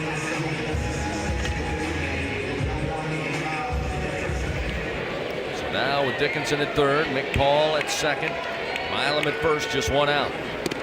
Pitch from Breedlove inside for ball 1. Breedlove only with 2 walks in the 17 innings before coming into this game. So typically, a guy that will get the ball over the plate, throw strikes. The 1-0. Miss low, pops out of the mid of Peebles, but just scurries a little left of home plate. 2-0 the count to Braswell. LSU Athletics would like to thank its Team LSU corporate partners: Cox, McDonald's, Our Lady of the Lake, Albertsons, Louisiana Blue, Coca-Cola, and Hancock Whitney. You hear the boos from the crowd. That's because Tony Vitello is on his way out from the mound, but I can't say I blame him. Breedlove just not finding the zone. And with a 9-2 LSU lead, he'll make another call to the bullpen. Pitching change powered by Sunshine. If you need a game-changing upgrade, trust Sunshine, your hometown John Deere dealer in Louisiana, to keep your home turf in tip-top shape. 9-2, LSU leading, bottom of the 8th. The bases are loaded for the Tigers. Braswell at the plate to face the new volunteer pitcher after this on the LSU Sports Radio Network. At Sunshine, your hometown John Deere dealer in Louisiana, we know that every great game starts with a perfect field. Our equipment, whether it's a mower or a tractor, we can ensure your grass is always game day ready, so you can focus on making memories. Because at the end of the day, it's more than just a game. It's about the community, the joy, and the LSU traditions. Visit sunequip.com to get the best starting lineup of John Deere equipment. Sunshine is a proud sponsor of LSU Athletics. In a region famous for its cuisine, Blue Plate Mayo has been a staple since 1927. From New Orleans to Lafayette, Houma to Baton Rouge, it's the mayo Louisiana reaches for when it's time to make something delicious. Whether it's dressing a po' boy or making that perfect dipping sauce for crawfish, it has to be Blue Plate. Blue Plate Mayo, the official mayo of LSU Athletics. That's the good stuff. Tiger fans, this is Eddie Kennison, former LSU football wide receiver. If you know me, you know I'm all about making big plays. Tigers win! Tigers win! That's why I joined the team at LSU Sports Properties. Our goal here is to help businesses make big plays both on and off the field. If you want to give your brand that competitive edge and be a part of the biggest stage in college sports, give the corporate sponsorship team at LSU Athletics a call. Your brand, our fans. Utilize the power of LSU Athletics to promote your business and sponsor LSU Athletics today. Call 225-578-2788. Go Tigers. Go in the booth with LSU Radio on Facebook Live and YouTube. LSU Fighting Tiger Baseball on the LSU Sports Radio Network. New pitcher on the mound for Tennessee, Thomas Crabtree, a right-hander. Facing Michael Braswell at the plate. Tigers have the bases loaded. He'll inherit a 2-0 count to Braswell as Breedlove lifted quickly by Tony Vitello. It's 9-2, LSU leading, bottom of the 8th inning. Crabtree making his 10th appearance of the year. He's 1-0 with a 3.09 ERA. 11 2/3 innings pitched. He's given up 6 hits, 4 runs, 3 walks, and 15 strikeouts. It's actually his first appearance in SEC play. And Crabtree's going to be 91-94 with the fastball. He's going to have a curveball and a changeup. Got quite a pickle he's inherited. Bases loaded and a 2-0 count to Braswell. First pitch on its way from Crabtree. I'll call that a strike at the letters on the outside corner with a 94-mile-an-hour fastball to make it 2-1. Brazzi today 1 for 3, aboard on a walk and scored in the 5th. Had a solo home run in the 7th. Another strike from Crabtree on the outside corner with a heater. It's now 2-2. One away, bases loaded for LSU. Dickinson. He's at third. McPaul, the pinch runner for Larson at second. Milam at first. Pitch way up top, delivered by Crabtree, and it's now a full count, 3-2.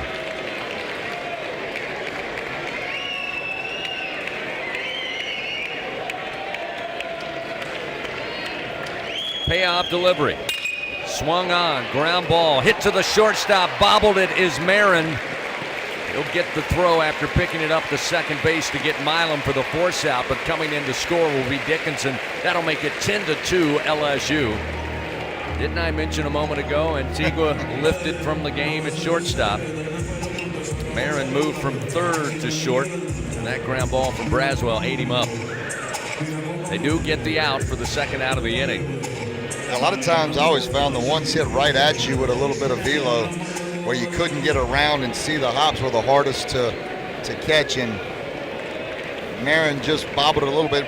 Did get the sure out. I think Braswell runs well, but it was probably a double play ball. If fielded cleanly, I think they get Braswell at first.